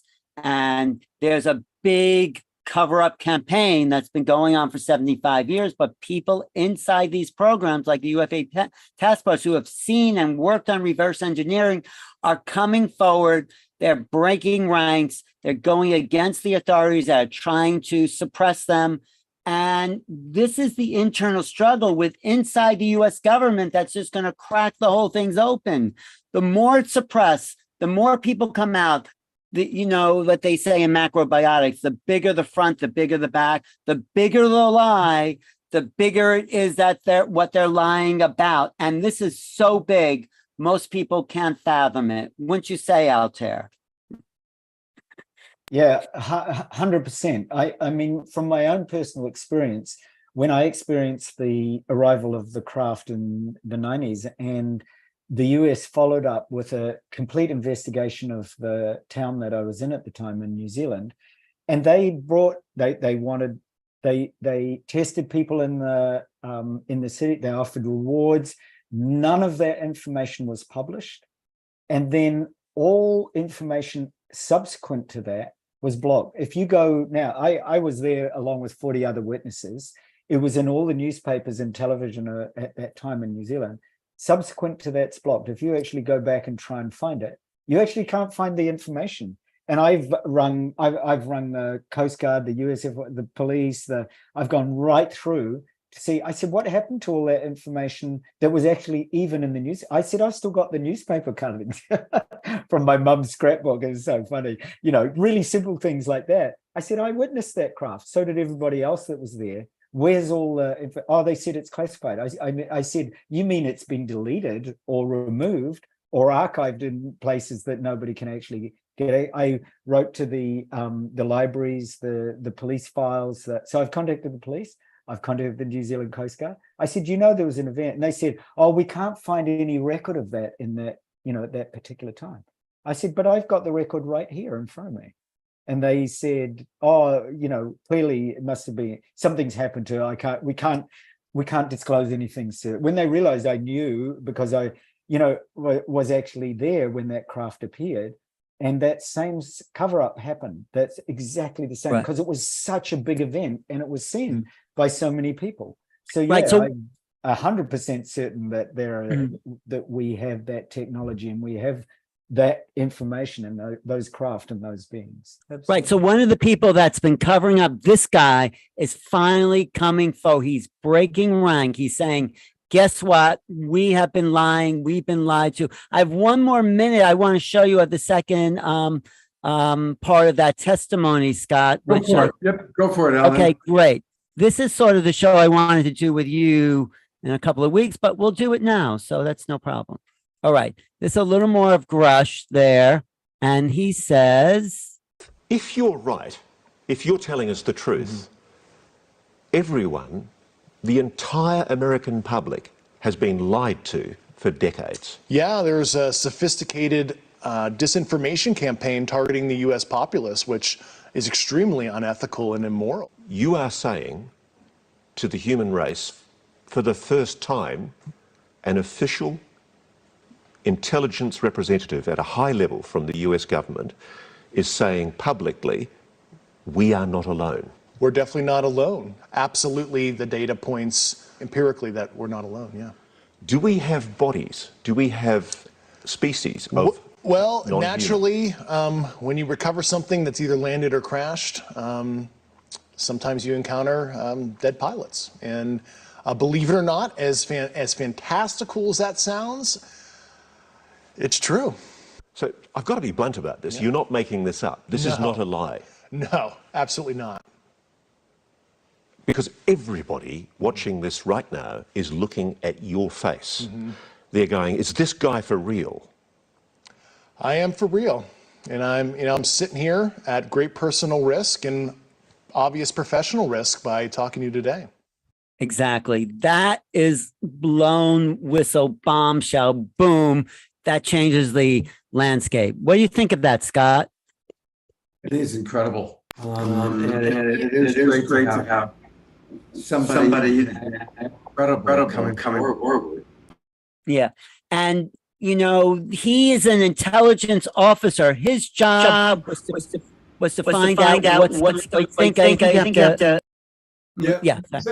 job was to find out what's going on inside government. They wanted him to be part of the cover up, but he said, no, something immoral is happening here. I'm coming out. And he has protection now by Congress, and they're going to have hearings, hopefully in a couple of weeks, where he will testify in front of Congress and maybe in front of the American people. This is a game changer. We've known about this, the work of Altair and Zenka, everything. John, we're the avant-garde, but now the rear guard is catching up with what's the true reality, and we're coming into a new world, and welcome to it. The awakened world. That's part of it. Wait, so Altair, what do you know about this guy, this intelligence officer? Yeah, so this is you notice he said that the interviewer said decades of information cover-up. Decades. That's exactly what I experienced. Now, remember, my experience was back in the early 90s, and it's been covered up since then. It was such clear, documented evidence. I was witness because I was there, not just for the craft, but for all the investigation that the US government, the scientists and investigators did. They flew to US Air Force jets into Christchurch in that year, and they report for an entire week. They were in that town. That was Sumner, Christchurch, where I was. And that entire episode was covered up, not revealed, not reported on. None of their investigations were made public because it was such a clear and obvious and direct, not only sighting, but contact. And none of that was ever revealed. So what he is saying is exactly what the governments have known. And he said it, and the interviewer said it. Decades. It's changing. That testimony is changing everything inside. You get Marco Rubio, you get Kristen Gillibrand. These are major congressional senator players, and they're saying, what? You mean our own Pentagon has been lying to us? How could this be going on? And guess what? I don't know why the mainstream is not picking it up, but they're going to. And it's really a constitutional issue. Like I said before, forget about aliens. This is an internal government struggle between the military and the executive and legislative branch. It's, it's going to be a confrontation if this can come out, if it's not suppressed. But we're at the verge of something new, and I think the stars are pointing that way, aren't they, Altair? The alignments, the Aquarius and the Pluto coming back into Aquarius at the end of this. I was just going to say, Yeah. Pluto's transit is actually what this is really pointing to. Yeah. Currently, cosmically, we have a direct connection to the uncovering of truth, and it's all about trust. I mean, if you ask people who do they trust more, and if the government is on that list, fundamentally there's such division on our planet in respect of governments, because we expect people to be transparent. I mean, that's what trust is built on. Trust is built on love and connections, and if we don't have that, at our source, then we've lost the plot. But you know what I think I is, understand. go ahead. No, I just want to say, go ahead, Zenka, go ahead, sorry. Well, I was just going to say, it's my understanding that these guys are starting to organize and stand up together. So literally one person is going to go, then the next person's going to go, and the next person's going to go, because there's safety in numbers. And that's the thing that's starting to happen right now. It's not just some wacky guy that's like, oh, this happened in my back. These are credible people that have had careers, current careers, or are retired from the military, from government, from the scientific community. So this is this sea change. This is different than it was before. And I invite us all to look at this, like, once we get over the brouhaha of all this, looking at the other side and what the opportunities are. We've all been dishonest in our life, and we've all hidden information in our life. But the point is that when a US president or a president from Canada or from Europe or whatever acknowledges that they have been here, and they have been here for decades, then we start to get into the post-disclosure world. Right. And the post-disclosure world has a lot of cool things. Imagine if it was on the table that they've been here and are here. Imagine what kind of commerce, imagine what kind of cultural exchange, imagine what kind of technology is going to be happening. Imagine. And this is why a galactic renaissance is happening right now. And you guys are a part of it. Right. You guys are a part of it.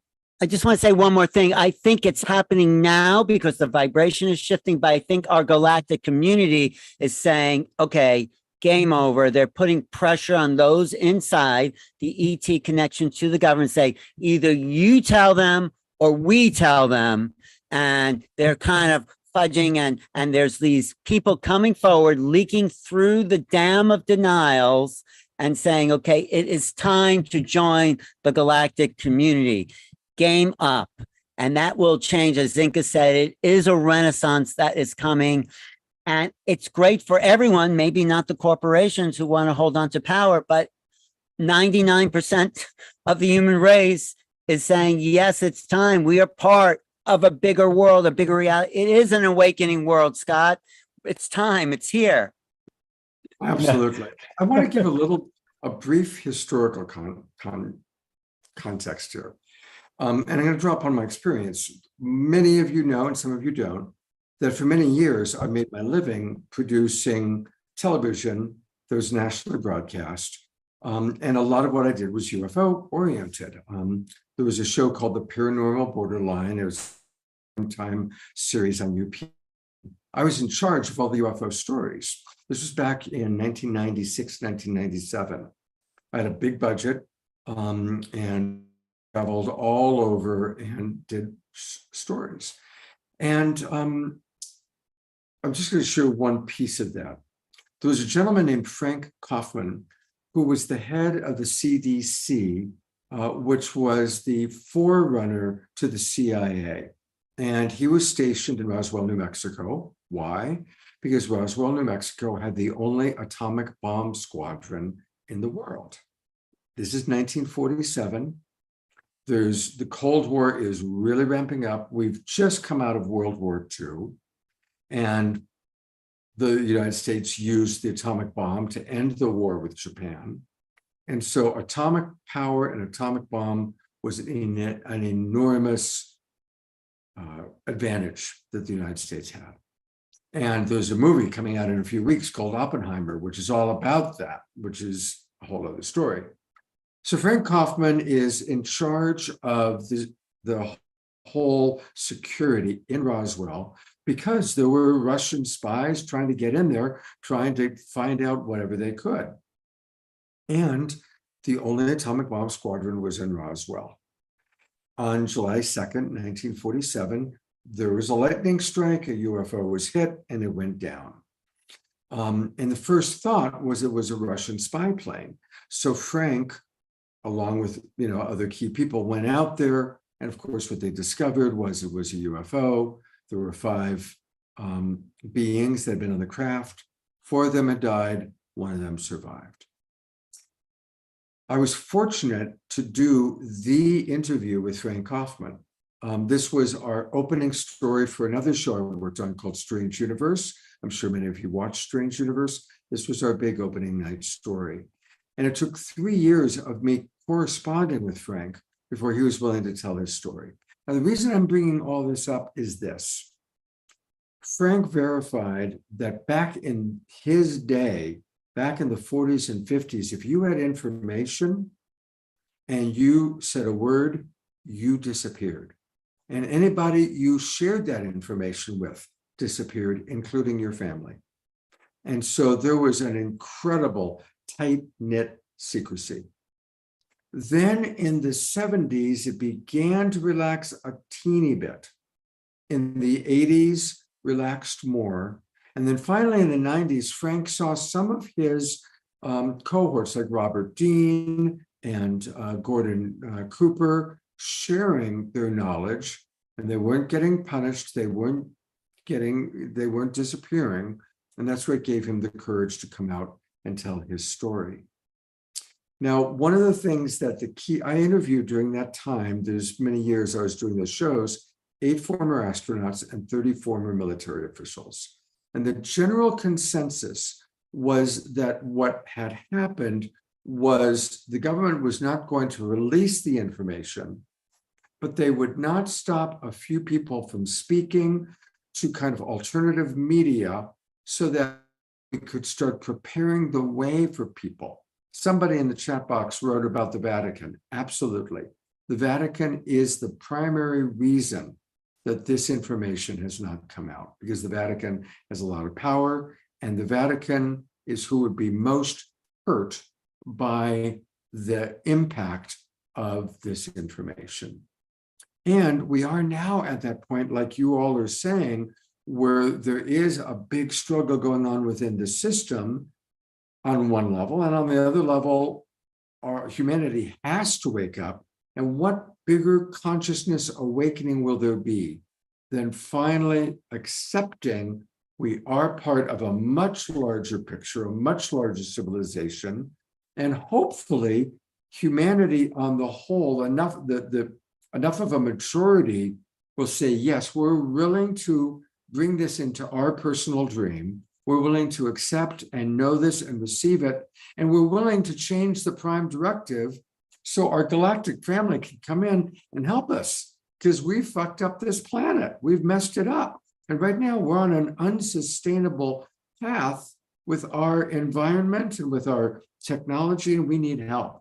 And hopefully I'm not in a Deus Ex Machina thing here that the gods are going to save us, but we have to raise our consciousness to be open to receive that support. So I just wanted to kind of present that timeline as I've seen it. I'm not saying this is the absolute truth. It's the truth according to Scott's experience. And I'm going to bring our experts back on to hear, how that goes along with your... Scott, that's really important what you just said. That's a great context, and things are accelerating. That's why we're gathering here. That's why we're talking about it. That's why I wrote my book, Making Contact. But this is the moment of change. And it's, like I said before, it's really exciting. And people like John Martin are taking daily contact interfacing with this, and Altair and the gathering in Sedona with 250 people, and everything Zenka is doing at LightNet. She has 10 different types of modalities making contact for 8 weeks at a time. lightnet.org. Go there. It's really, it is the culture of contact really that we're emerging into. That's what I have to say. Some of it. Yeah, and the government, doesn't know everything. They're only as good as the amount of money and people they threw at this. But now we have a chance to come together as loving humans, not in a military context, to actually interface with these beings in a whole nother level and share information and know-how. So, Altair shares a lot of information on how to do this, how to make contact, and you're going to share information that you have with all the other people and with what you learn from Altair. It's literally like a domino effect, because we're safer when we have that intelligence from the future, from these more evolved beings. Like, it's like having a professor friend that you get to talk to, or even if you don't even agree with these, them, you get to learn something. And so there's a learning curve that's happening, and it's such a gift to us. And you guys are so lucky, each and every one of you, to be able to experience this right now, because it's going to be very fun. I just want to say one thing. This is a people's movement. We cannot wait for government, just like Martin Luther King didn't wait for government to change the laws. It was up to the people. They didn't want to stop the Vietnam War until people took to the streets. Maybe we have to take to the streets, but these gatherings are just increasing the power of the people to come forward and petition government for our right to know the truth. So that's Altair. Alan, while you're here, because we do need to start wrapping up, what do you want people to know? What do you want to promote in terms of you, new realities? How can our audience support you? Well, thank you, Scott. So what am I doing? I'm doing probably another class of remote viewing by making contact with Zenka in October, I think is our next one, where we actually learn the basics of extending our minds into non-local realities. And then we're doing exactly what the government is doing right now. And that's documented. They're using remote viewing to contact ETs and the craft and go to distant planets like TRAPPIST-1 and see who's there. And we're getting incredible results, aren't we, Zenka? I mean, yeah, it's so fun. I mean, anybody can do this stuff, but it takes sitting yourself down with other people and a guy like Alan to walk you through it, and then having those repeated experiences. So, it's a lot funner to do this kind of research and this experiment with other people that are also down with trying it out. But I also say, get my book, which is a collection of essays by what people I call the best and brightest in the UFO research: Linda Moulton Howe, Whitley Strieber, Grant Cameron, John Mack. I have an unpublished essay by John Mack, even though he's been gone for 20 years. What he left behind is still as important as it was 20 years ago. JJ and Desiree Hertog, who I'm touring the country with, talking about the interdimensional hypothesis. I just talked about that at Contact in the Desert. Maybe we'll get Altair at Contact in the Desert, Zenka. And I'm going to Sweden to lead, if there's people listening from Sweden, CE5, and talk about making contact. And then I'm going to England for a Glastonbury Portal to Ascension conference, and then Egypt, but that's sold out. So anyway, that's some of what I'm doing. But when you find your passion, like these doors open up, it's like, oh my God, this is like what I want to do, and I'm doing it. That's what Zenka Altair, we are following. The passion is the most exciting thing I could think of, devoting my energy to the transformation of human consciousness into a galactic awareness. I mean, it sounds like a science fiction movie, but it's the reality that we're going for. So anyway, that's what's happening. Ellen, when you're speaking like that, you remind me of the science fiction book Three Body Problem. And that is, what if you knew? So I'm just, to finish my part of this, I want you to appeal to your future selves, just as Zenka was saying. So all of you listening, connect with your future self, the future self of the awakened world, the future self of love. And if you connect with that future self, and that future self knows that you are an intergalactic citizen, that you are in connection with the entire cosmos. Imagine how that's going to shift this world right? And even if you look at basic things like our entire industries will shift within these next few years, because as it is revealed what everybody knows and has felt, because the feeling is that there's not going to be a whole group of people that's sitting here and really feeling into this. We all have the same feeling, right? So our future selves are all right now connecting with this dream within the dream within the dream, with the power of love of civilizations, not just Earth, but civilizations beyond our own. We know, and just like John's music, find a way, connect with your future self, ask your future self, how am I going to best serve? How am I going to best serve the planet? What's my frequency? And get to work on it. Compose music, you know, connect with people, do remote viewing, do whatever it is that you need to do that you feel called to be part of that evolution, because it's actually already here. Your future self, as I'm speaking, already knows this. You've got the tingling or the goosebumps or the feeling of that inner knowing that knows that love is universal, it's unconditional, and it's boundless. And it literally connects us with everything right across the cosmos. So speak to that part of you and be ready, because that part of each one of us that is boundless is actually already present, and it's speaking to you right now, and it's speaking to exactly the kind of frequencies that you want to evolve right now to be ready, to be prepared. So go and play that music on your roof and watch what happens.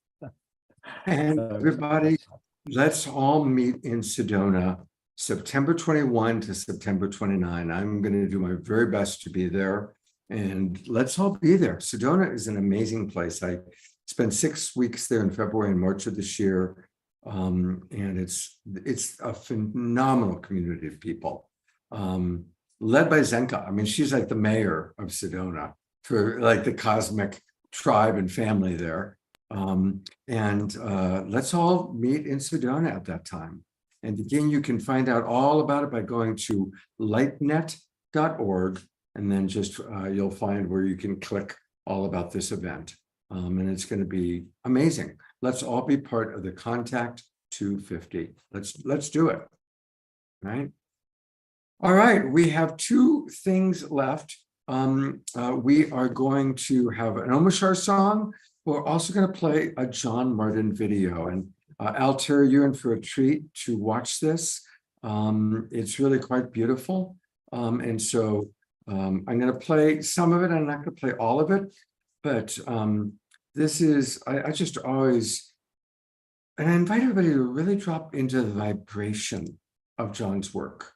Drop into the vibration of how he speaks to the beings, how he plays his guitar, the love in which he invites connection. May we all learn from John. Here we go.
anybody who wasn't able to read it because there was graphics as he was playing, he explains that he started with the idea of, can I play music and present positive energy and thoughts out to the universe and get a response?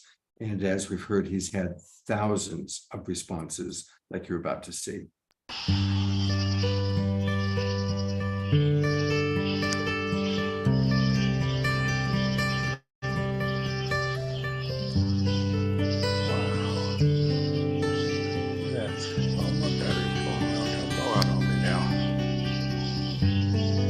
That's amazing. That's wonderful. Thank you, friends. Thank you for coming to see me tonight.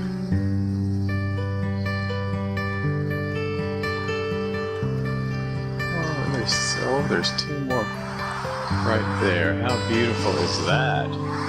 Thank you, my friends. Hey, beautiful ones. Hey, my sweet friends. Thank you. How beautiful. Thank you, sweet friends. What a beautiful thing. Thank you, my lovely ones. Thank you for coming to see me tonight. Thank you, sweet friends. Thank you, beautiful ones.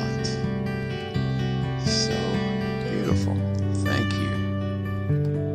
Absolutely beautiful. Thank you, my sweet dear friends. Thank you. It is so good to see you tonight. I'll see you in a minute. I'm heading to the park.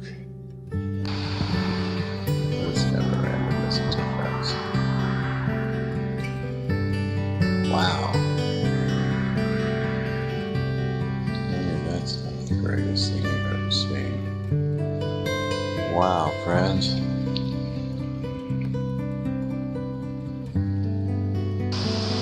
I'll just see another big, beautiful ship.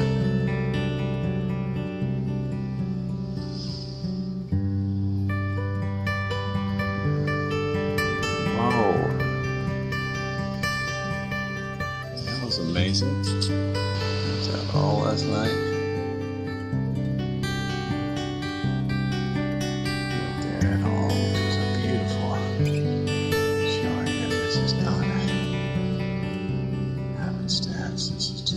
Thank you, sweet friends.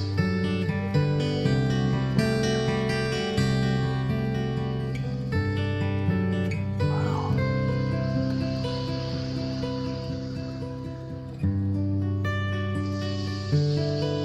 Of course. Oh, look how beautiful on this side of the clouds, too. That is so wonderful. Thank you. Hey, my friends. Hey, beautiful ones. Hey, gorgeous friends. Airplane going by. That's kind of cool. He's on that side, you're on this side. Thank you, lovely ones. You're so awesome. Thank you. Wow, look at you go. That's wonderful. I'm going to pause it because this is a beautiful 17-minute video. I will put the link into the chat box so people can watch the entire thing. But Altair, Zenka, isn't it just beautiful listening to how John speaks to them and plays his guitar? It opens my heart. Yeah, you know, we do this radio class where we speak to ETs on these ham radios, and we had this guy Ricky Stiles who develops a lot of these apps to talk to ghosts. And I was like, can we use it to talk to ETs? He's like, I have no idea. We could try. And we did. And what they said to us, they used their voices and they said, sing to us. That was their instructions on how to make contact. They said, sing to us. And so this season, in the season 4 contact labs that we're doing, we decided to have a whole team dedicated to making music with ETs. So we're giving them all these different devices. We've got like a theremin type thing where they can touch this and get close to it. We've got this this device, and I loved the Omashar's like music because it was talking about trees. So you can hook this up to a tree or a crystal. They played it on a glass table the other night where we weren't even touching it. So, and then I talked to Ricky today and he's like, oh, I have this phone app that they can actually use to play music. So we decided on Friday, we're going to sing to them to start them. Oh my gosh, you guys, I'm not touching this. And they're talking right now. Wow. So they're coming through. They've been kind of patient to talk. Wow, this is really cool. Thank you guys. Thank you guys. Thank you guys. It's that easy. Absolutely. I mean, that's how you do it, Zenka. You project the best of yourself, whatever that is, to the universe. And the universe is so ready and open and loving and excited when we've made the effort to reach out and speak to them. You know, it's just a gorgeous interchange. And, you know, the experience is a two-way experience. You know, they send love to me, I send love to them, and we just have an absolutely glorious time.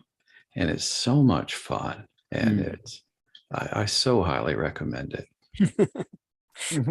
It's beautiful. John, thank you. It's so beautiful. You remind me of the many nights I've spent with my daughter out speaking to the stars, and they respond straight away because they can feel the heart of the child, the cosmic child in each one of us. So a real great blessing to sit in your music and also feel the wonders of how the cosmos responds. I really feel it. And I can feel your frequency, Altair, and you are aligned beautifully with the universe. And that's what happens is you're just naturally aligned with something that's so inspiring and so beautiful and so important and so loving and giving. And it's so amazing, really. I will say one thing. I have a history going far back. My father was a aeronautical engineer with Lockheed, and I was about to be put into a project, and my father scuttled his entire career because he didn't want to put me through that. It could have been a very detrimental event. And I spoke with Whitley, and actually he went into that program himself, and it was very detrimental to him. So this goes back very far with me. Hey, Zenka, what were your radios saying that you were just holding there? Oh, so they're actually playing this right now. They just started playing again. So this is brand new. What is it though? What is it you got there? Hey, Adam. I don't know. Okay, they're doing it right now. This has been sitting here the whole time on. What is it though? They're playing. So this is the theremin. So it's okay. So they can it's electromagnetic device that, okay, well, that's me because I just got my hand close to it, right? So when there's different lights, so from far away to close, it will make will make beeps, and then it also measures the change in temperature.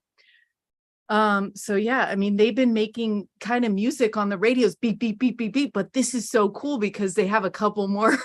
They have a couple more. Well, that might have been my nose actually, but when you guys said that, we were talking about serenading them because they were like play music for us. Then all of a sudden it started to make noise, and it's so, yeah. So I'm excited. We're hoping to release the first EP on Spotify with 4 songs by the end of the 8 weeks.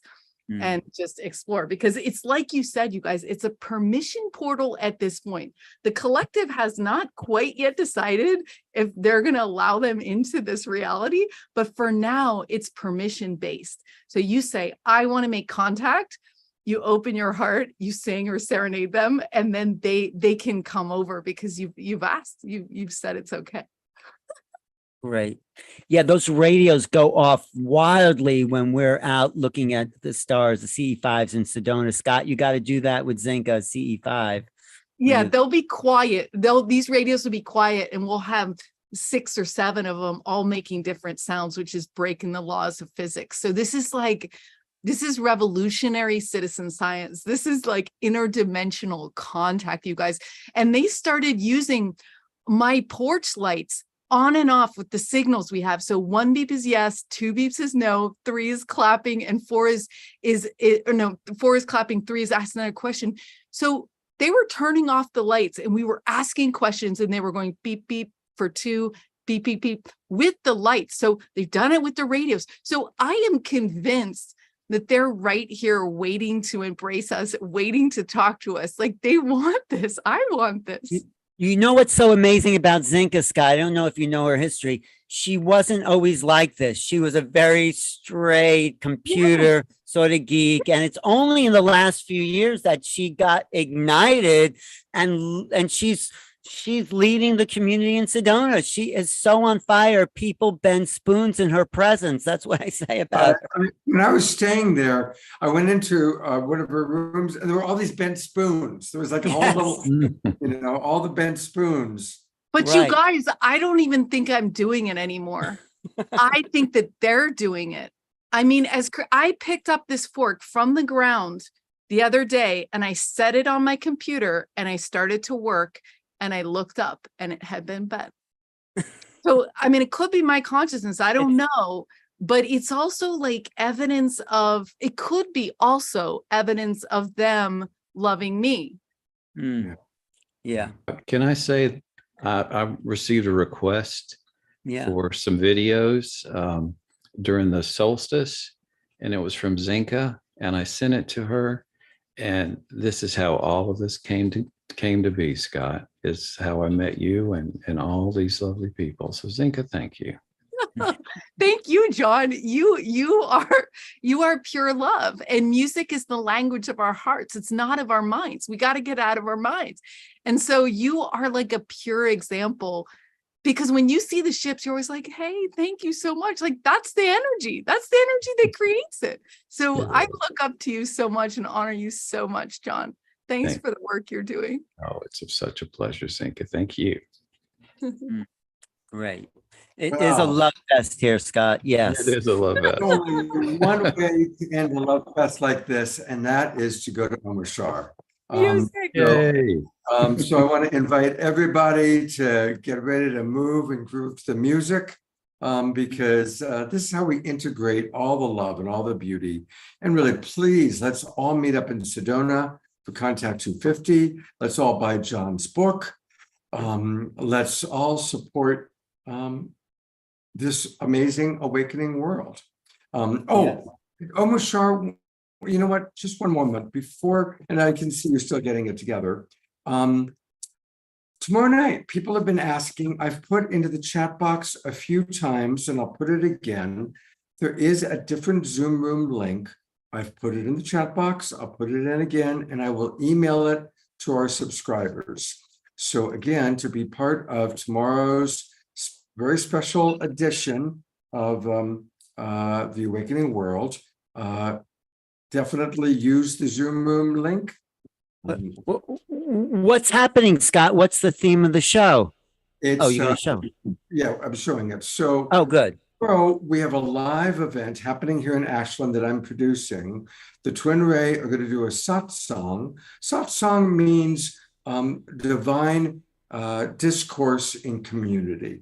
And so they're going to share some wisdom. Kristen Hoffman's going to play music. She's here in Ashland visiting. It's going to be a beautiful live event, and we're going to live stream it out tomorrow night from 6 p.m. till about 8:30. So I will put in the chat box the Zoom room link for tomorrow night only. I'll also email it to our subscribers. So anybody watching on Facebook, you can still go to globalpeacetribe.com, register. You'll get all the Zoom room links, including the one for tomorrow. So thank you. I want to kind of make clear on that. And Omar Shar, are you ready?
though we seem to come from different skies.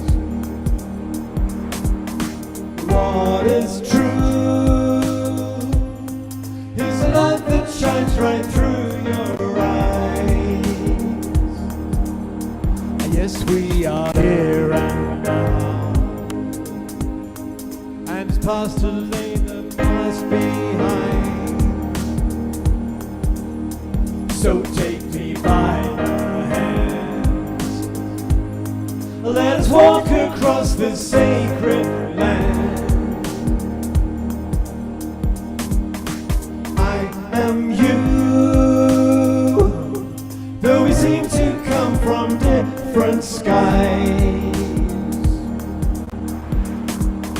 What is true is the light that shines right through your eyes.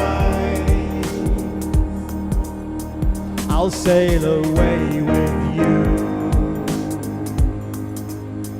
across the universe. I will fly on eagle's wings, and you know we'll cry with gratitude. Remember, you're always divinely connected. Our spirits, our bodies are being resurrected. The love in your hearts will lift you up, and I'll come along and fill your cup. I am you, though we seem to come from different skies. What is true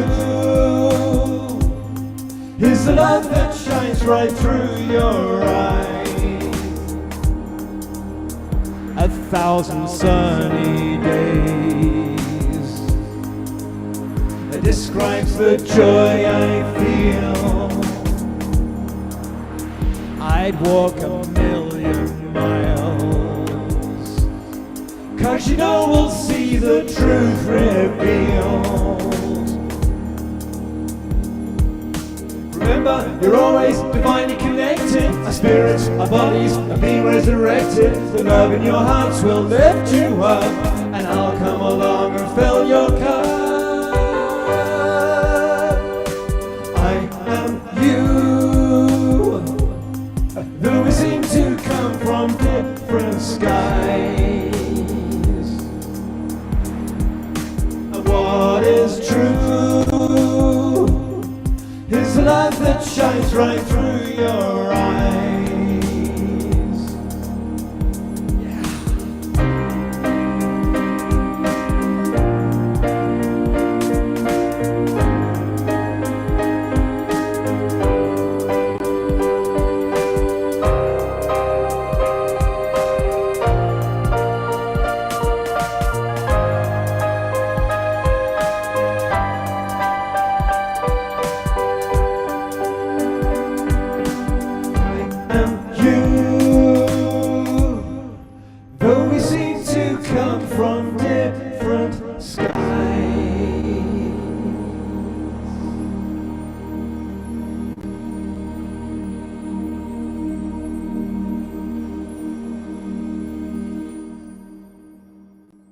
Perfect song, perfect show. Everybody take this show, send it out to your friends. Let's light the world up with love and choosing. We are choosing contact. We are choosing connection. We are choosing an awakening world. And I am honored to share this with all of you. Altair, Zenka, Omashar, John Martin, and our beautiful audience. I love each and every one of you. Thank you so much for being with us. And take care, everybody.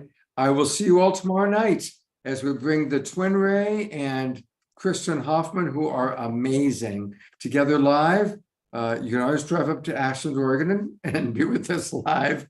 But for those of you who can make it to Ashland tomorrow, I will see you all online. Much love, everybody. See you tomorrow night.